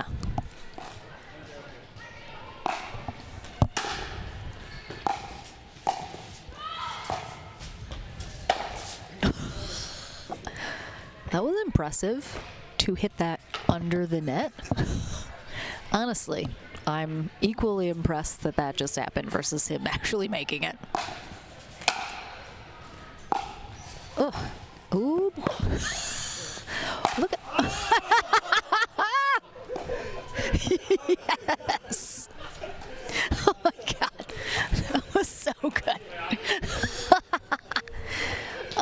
my God, Cam.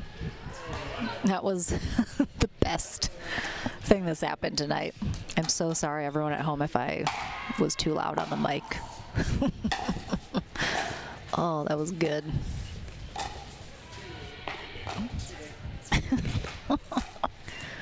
Mark it. Highlight reel.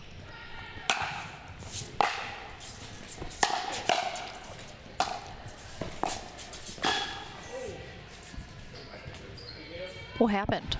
I didn't even see where the ball went after Colton did the splits. Oh, I mean, was it in? He technically did touch it with his fingers. He did touch it.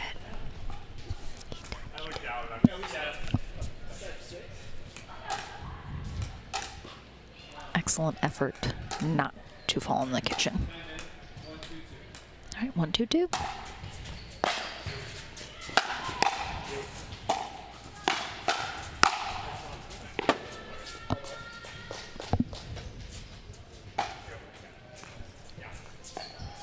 Is anybody alive out in the chat? Nobody wanted to comment on the hilarious shot that Cam hit Noah after he earned or attempted to earn.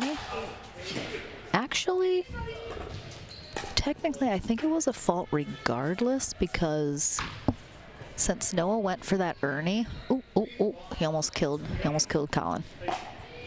If you go for an Ernie and you do not make contact with the ball, you cannot cross the plane of the net, or it is a fault. And I think he did. I didn't pay close enough attention. But if you didn't know, that is the rule. If you make contact with it, then you can cross the plane of the net. But if you go for that Ernie and do not touch the ball, you can't cross the net. Oh boy. Get up, get up, get up. Oh my God. I thought we might have had a collision for sure. Needed a couple more inches. Oh no, you hate to see it.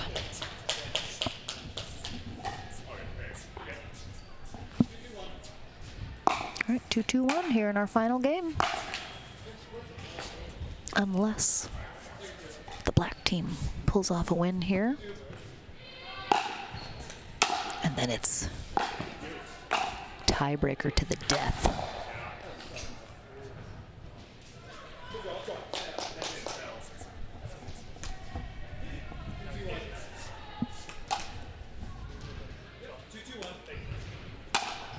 Look at Luke just lounging over there on the railing.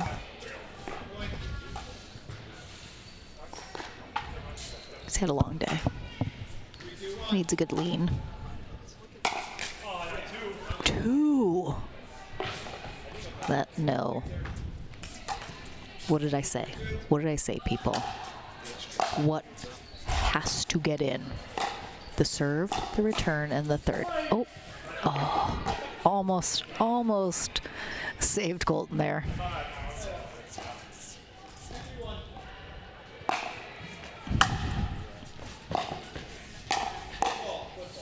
Oh, foot fault.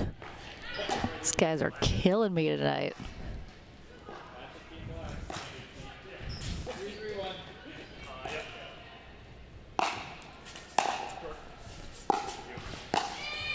Ooh. That was a really nice spot there from Cam. Did a great job of pulling Colin off the court. Forced that pop-up.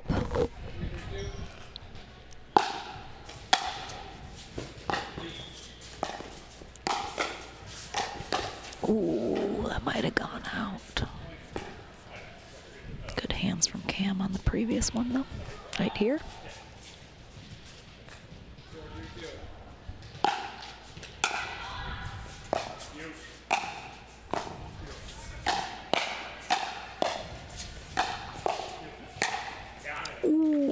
Again, I said previously, sometimes it's not more, it is about placement.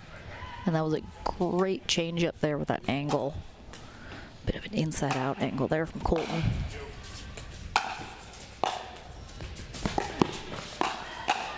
Oh. Wow.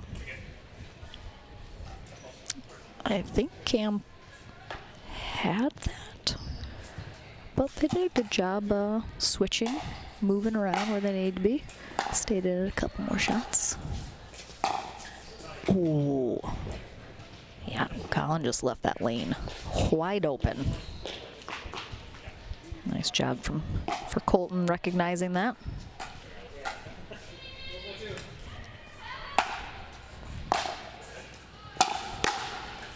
Ooh. Needed that about half an inch higher, and that probably rolls over.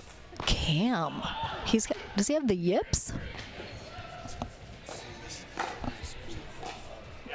I don't know if it was right, but he's missed 3 of like the last 4 into the net.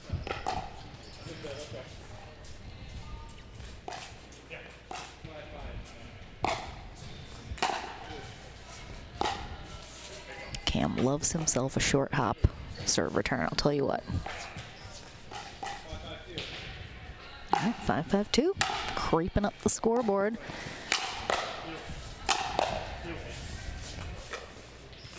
Oh, that was nice. I thought in my head, a lot of times I'll play with guys, and when that happens, I will say out loud, careful, because sometimes they just get a little frustrated that they haven't been able to put it away. Oh, good spot from Noah. But that was an excellent job by Colton, just dropping that over. Such a nice angle. I mean, that is possible brought to you by the length of Noah's arms, I'll tell you what. Ooh, nice reset. Get up, get up. Wow. That was a great reset by Cam. Colton just floats that next one. A little too high. Pays the price.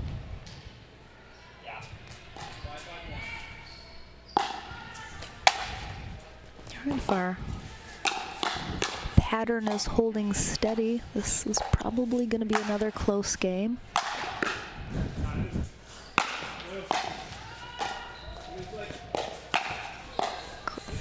Nice hands from Cam. I mean, that decision from Colton to do that drop, I don't agree with like I did the last one, because they were looking for it and Noah was easily there, and they kind of lucked out that Cam was on that next shot.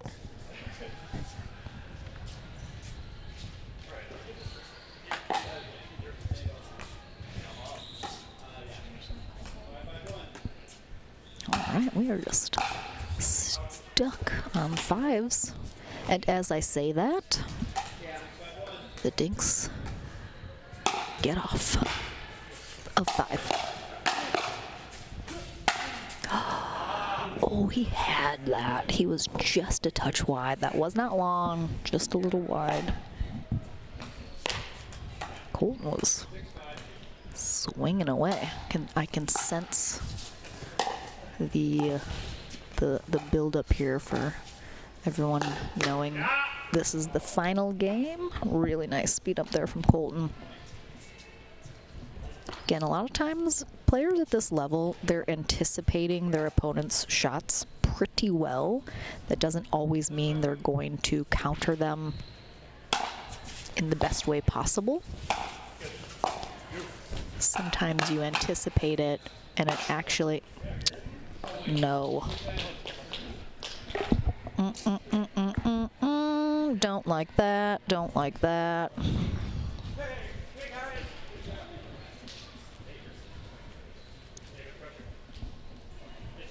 There's literally no reason in a game that doesn't matter at all to be throwing a tantrum.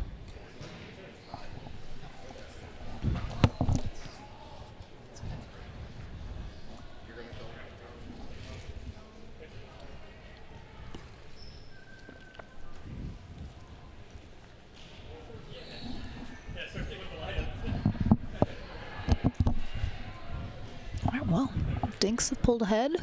They get the end change here, getting to 8. Obviously, white team.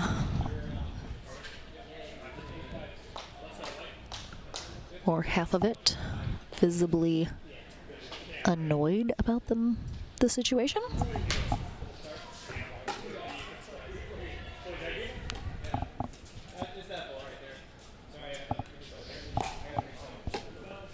Let's see if the Dinks can keep up this momentum. After the end change, they will finish this final game on the far end.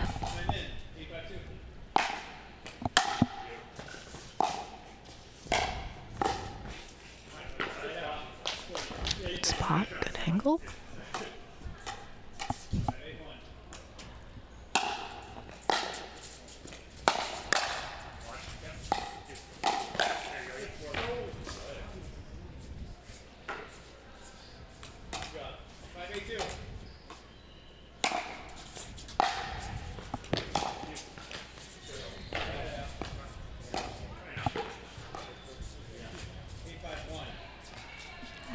Really nice hold, quick side out.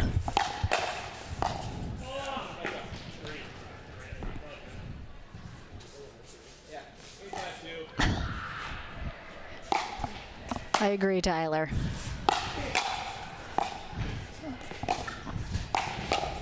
Ooh, Cam kept that so low as he flicked that over the net.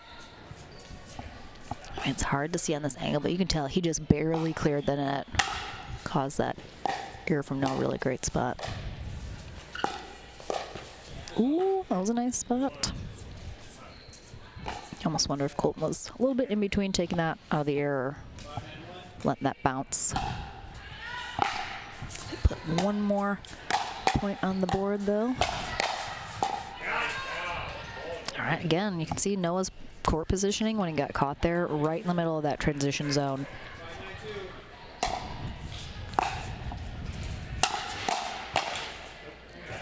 I would love to see, honestly, both teams slow it down. I feel that the pace is getting a little frenzied in a way that Cam thought Colt was going that. Yeah, I can feel the demonic team getting a little pressure building from being down and trying to close out this match with this game versus going to the Dream Breaker.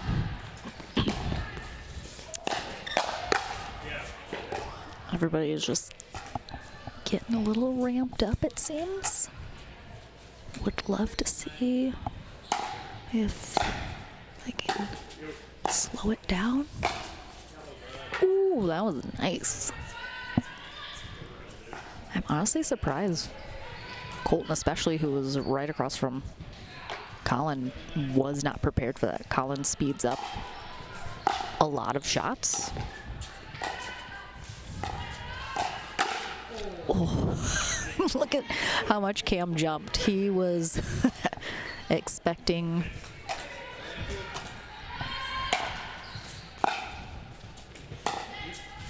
Why did that? Man. Colin is poaching like crazy.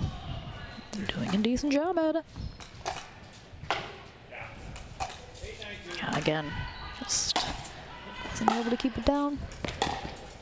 I actually asked Cam when I asked him about his fun little windmill / short hop returns, and he said it actually helps him then to have forward momentum.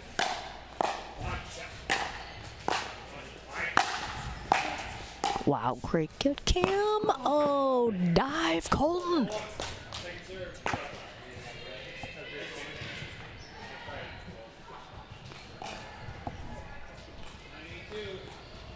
All right, 9-8-2.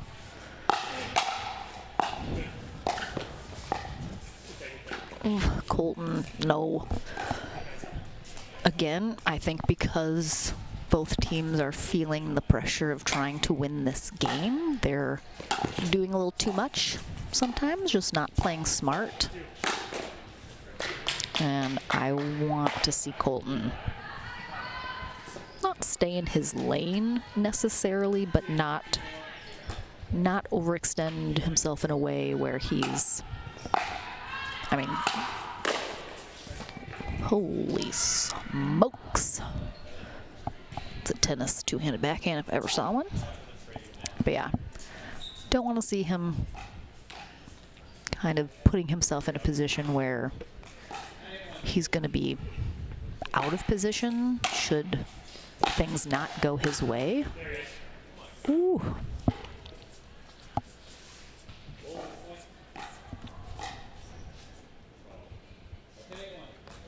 Yeah, you can see Cam even hung back a little because I think he can tell Colton's getting a little ramped up as well. So he's trying to give him space.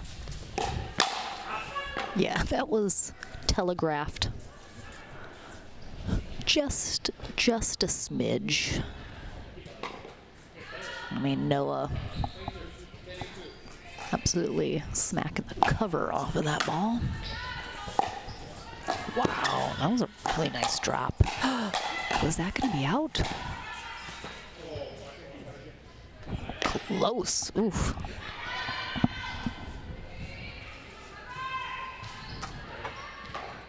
Joe went and sat with Connor. What a traitor.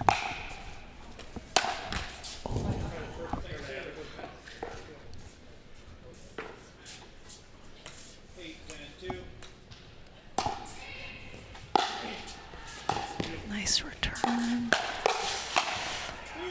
Ooh, I would really like to see Colton go back to Noah. He stayed back a little bit more, and Colin is just super wound up and looking to absolutely destroy any shot that comes near him.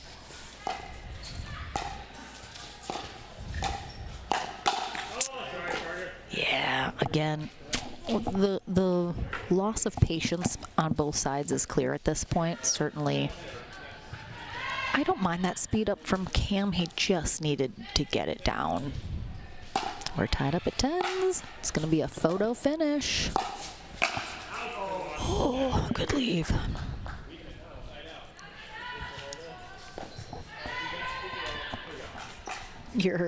Your feelings are noted, Captain Andy. Thank you.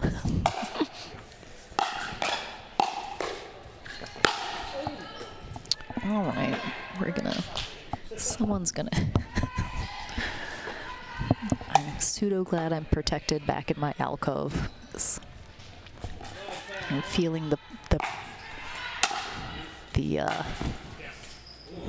just personal feelings are gonna start getting involved here. Don't love when that happens. I'm just gonna hide back here.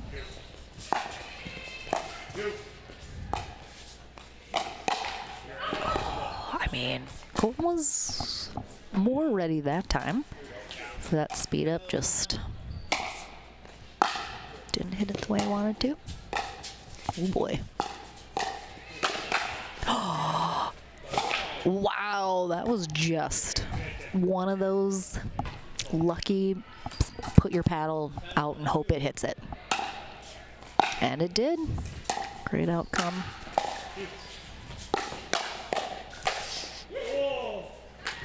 Was that in? I couldn't even tell.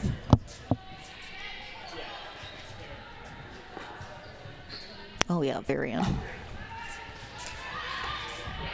Oh boy, 11s.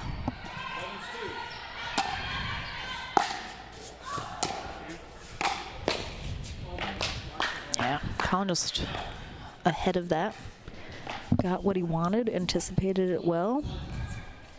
But like I said, when you're good at anticipating, oh boy, sometimes you're ahead of the ball because in your mind you know where it's going and your body starts swinging before the ball even is where it needs to be for you to make contact with.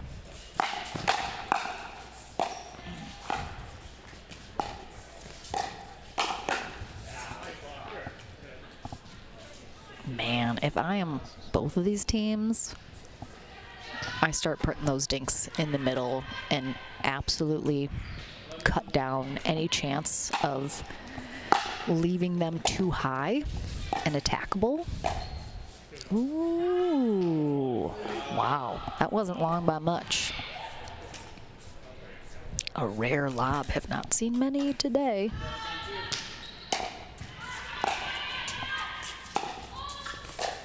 Oh my goodness.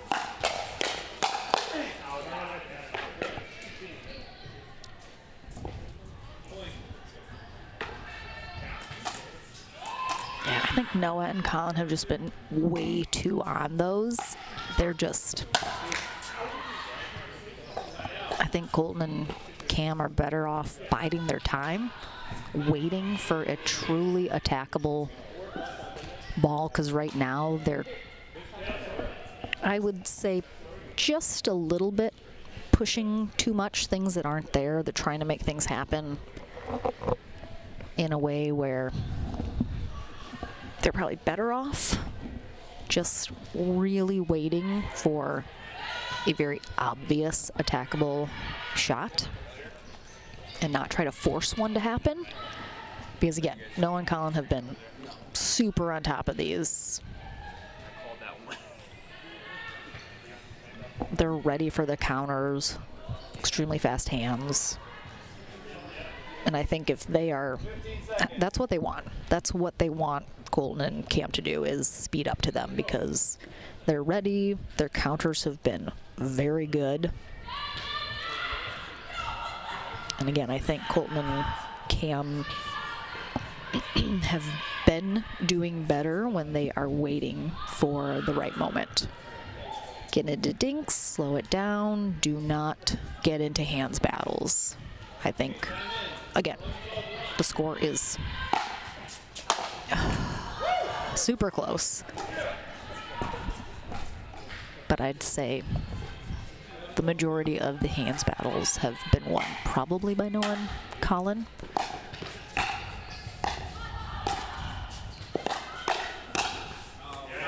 Ooh, got it. Good little cheering from the cheering section over there of Joe.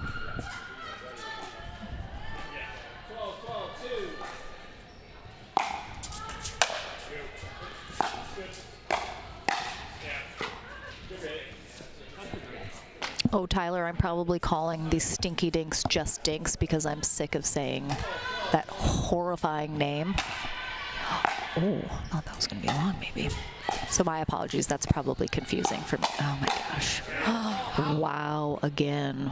Risky decision there from Colton. It paid off, but I think, again.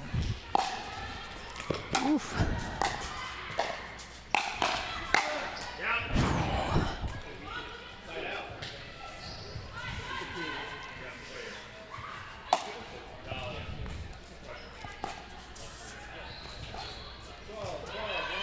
All right, tied up at 12s. Oh, really nice job by Noah. He waited until the absolute last possible second to put that down the line. Really nicely done.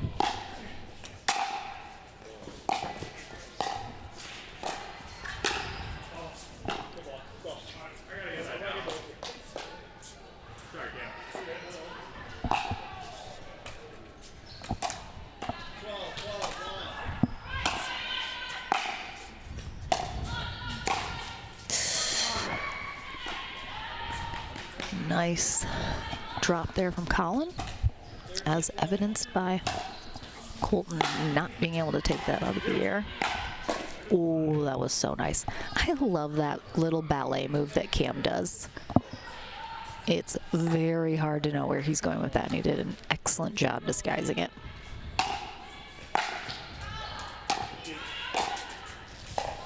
Again, I love that. I love that Colton, I mentioned this earlier, I like that Colton went back to Noah because he had stayed back. Instead of going over to Colin, who's up at the line, ready and in a much more advantageous position.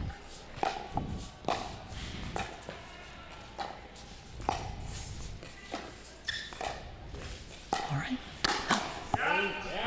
That's what I was saying. That's what I was saying. Wait for your moment. It was a great job by the black team.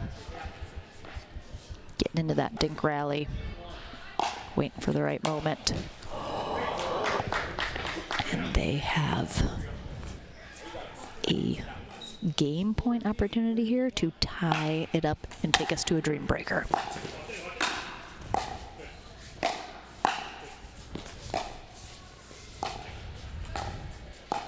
Will they be patient? Will they wait for their moment? Ooh, well done. Again, their patience led to the error from Colin, and woo, we got a dream breaker, peeps. We got a dream breaker. Don't go anywhere. That is coming up to conclude our match right after this.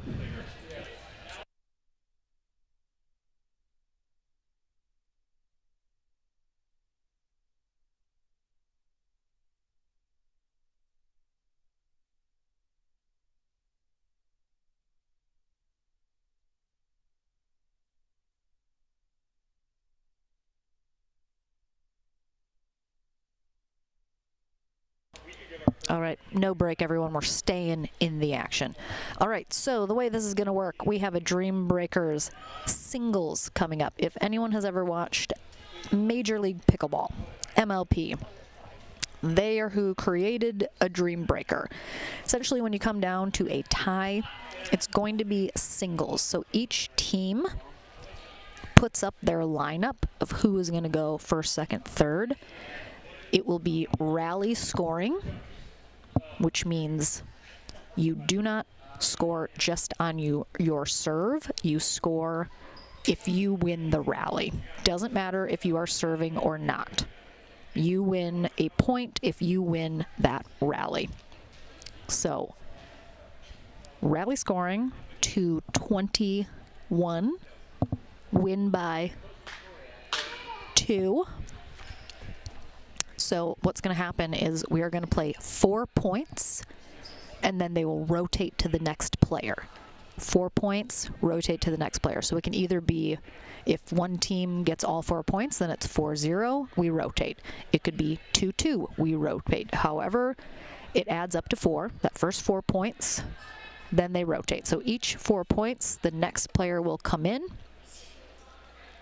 Again, singles points, rally scoring, so it'll go quicker than traditional scoring if you're only getting a point on your serve. And then that will be how we determine our winner this evening.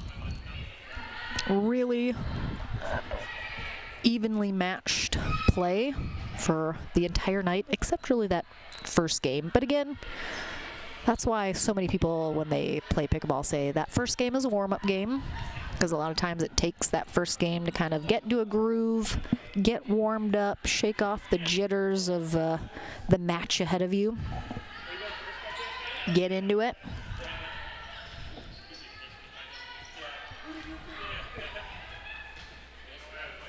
And it appears Luke has our lineups.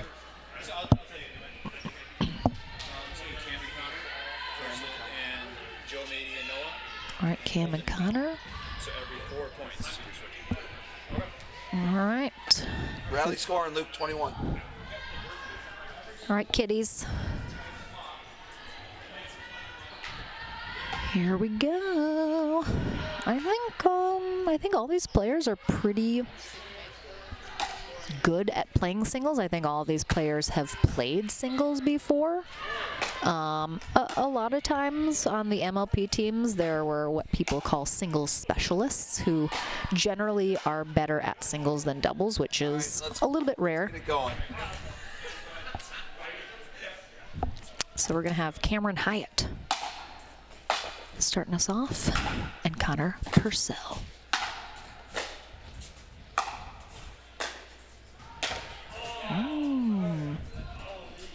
All right. So again, Cameron served, but it's rally scoring, so Connor gets that first point, and now he will take over serving on that left side, because you do serve on whichever side, even or odd, depending on how many points you have. Rally scoring.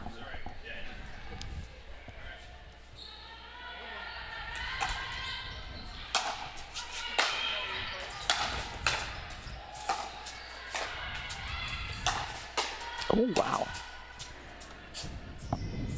Well, Connor definitely hit that out ball, but worked out. 2-1. Oh. All right, 3-1. So that is our first 4 points. We will rotate out. Joe Moede coming in second. He will take on Noah Hlavac. 3-1.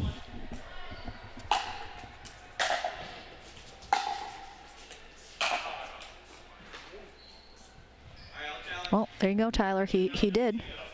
Are we challenging?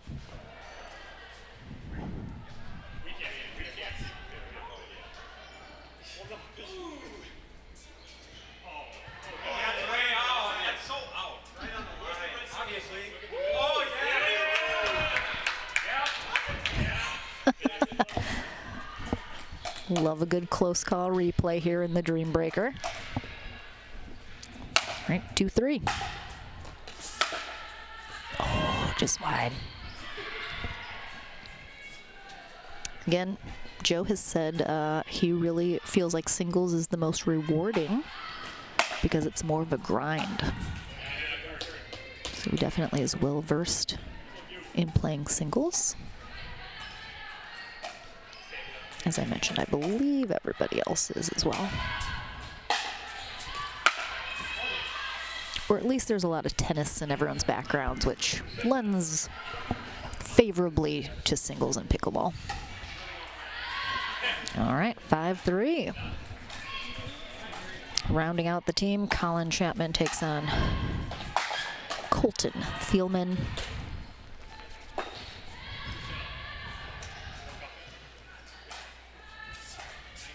And we will go back to the top of the lineup after this.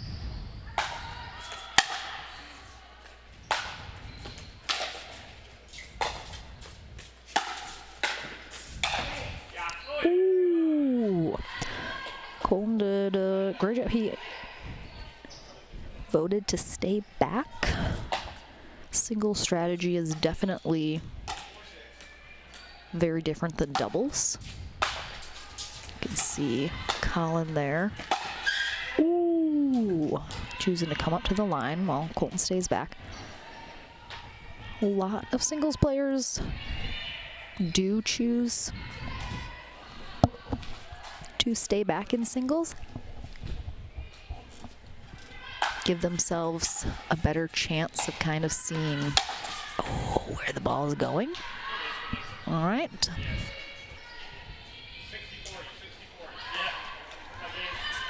All right, again, this is rally scoring, so the tides can turn at a moment's notice. Ooh, oh, did it miss? My monitor was in my way. Oh no, it was good. I thought it was in. Oh boy. See, all you need is your opponent to make a mistake like that and you get a point for it. So that's where rally scoring definitely can change the strategy a little.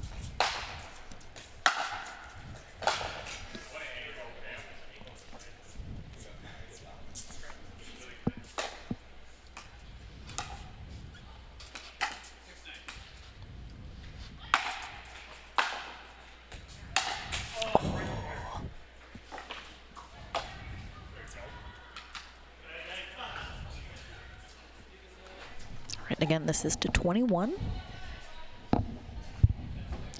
Win by 2. Once they get to 20, I believe it is that they have to win. Oh. I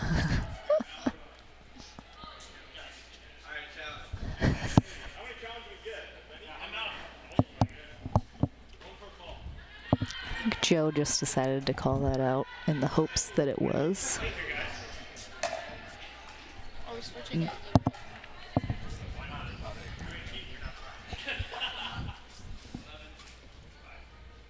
11-6. Oh, yeah, that's nice. Again, single strategy, that is the risk that you run if you decide to come up, which, again, can put you in a good position. It also does leave those angles more open. And if you're playing against a skilled singles player that can hit those shots, it can be tough to cover them. Because again, you're covering the entire court versus having a partner to cover half. All right, so far in this Dream Breaker, it is giving the feeling like the Demons are gonna take this. Just seems like they are faring a little bit better here in the singles matchup.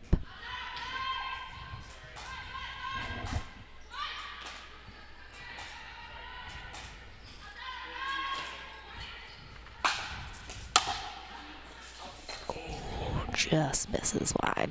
And again, when you're in a Dream Breaker, you're playing singles, you're going for a little tighter shots. You're going for more angles. You're going for deeper shots. You're going to be pushing it towards the lines a little bit more than you would in doubles.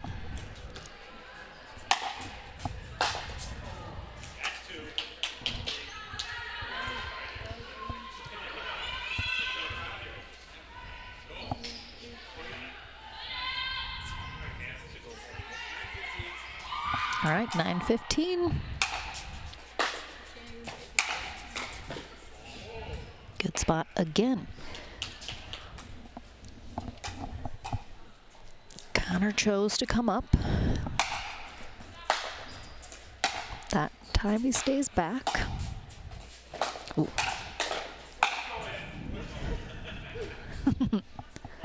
Love it, little smack talk.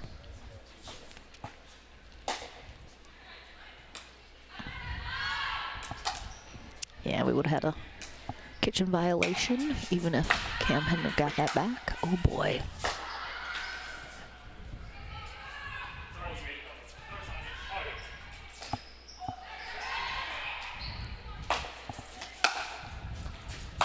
And again, you're trying to keep your opponent back, so you're going for more.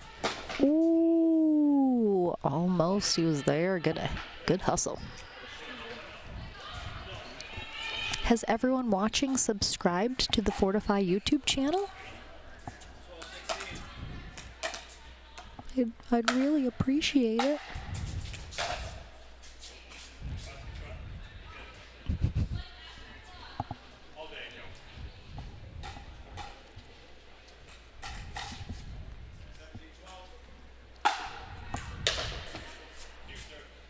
All right, well, I would have liked if this Dream Breaker had been slightly more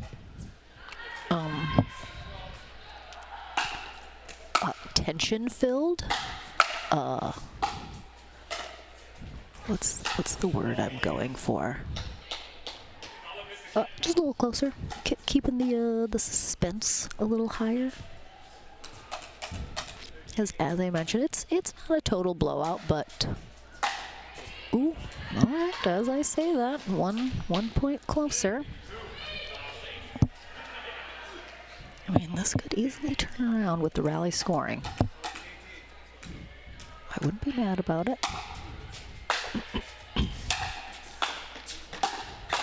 Ooh, nice lunge there from Colton, getting up there and taking that out of the air. I think that's what allowed him to get that point. Oh, and he follows it up with a net cord. All right, I'm eating my words, guys. It's just got much more interesting.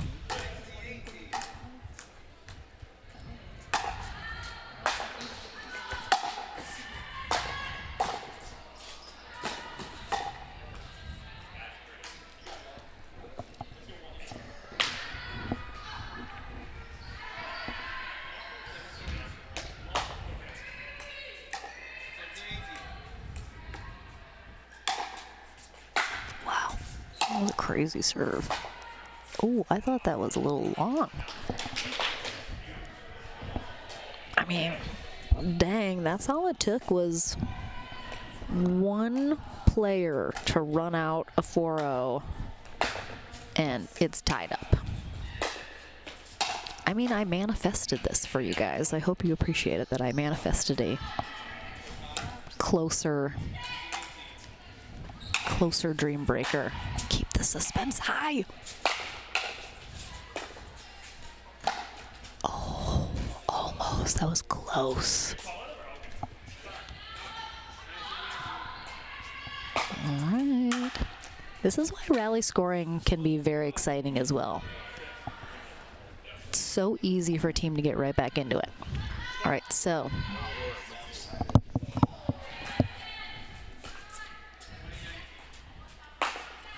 this is for all the marbles. Oh no.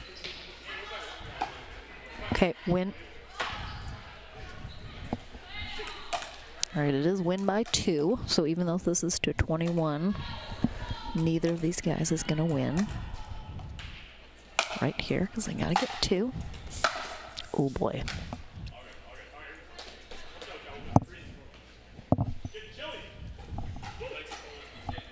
Here again for all the marbles, though. Oh. Wow, that was a really nice serve. Oh, look at that tennis slide in the back, too.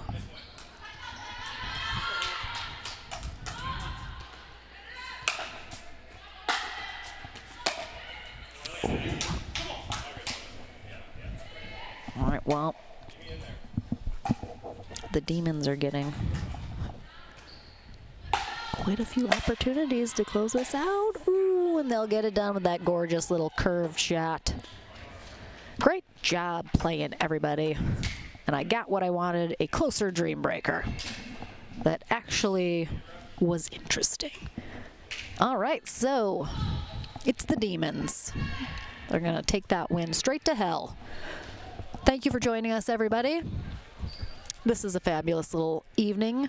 Kicking off 2026 Monday Night Madness. We'll be back next week with a new format, new players, new groups, but we'll be here still. Thank you to Luke, Kyle, AB, Trevor, running the thing. Thank you to our players, Connor, Noah, Colin, Joe, Cam, and Colton.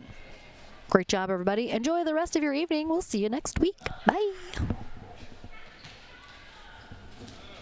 don't think we'll see you next week. Oh, no. Okay.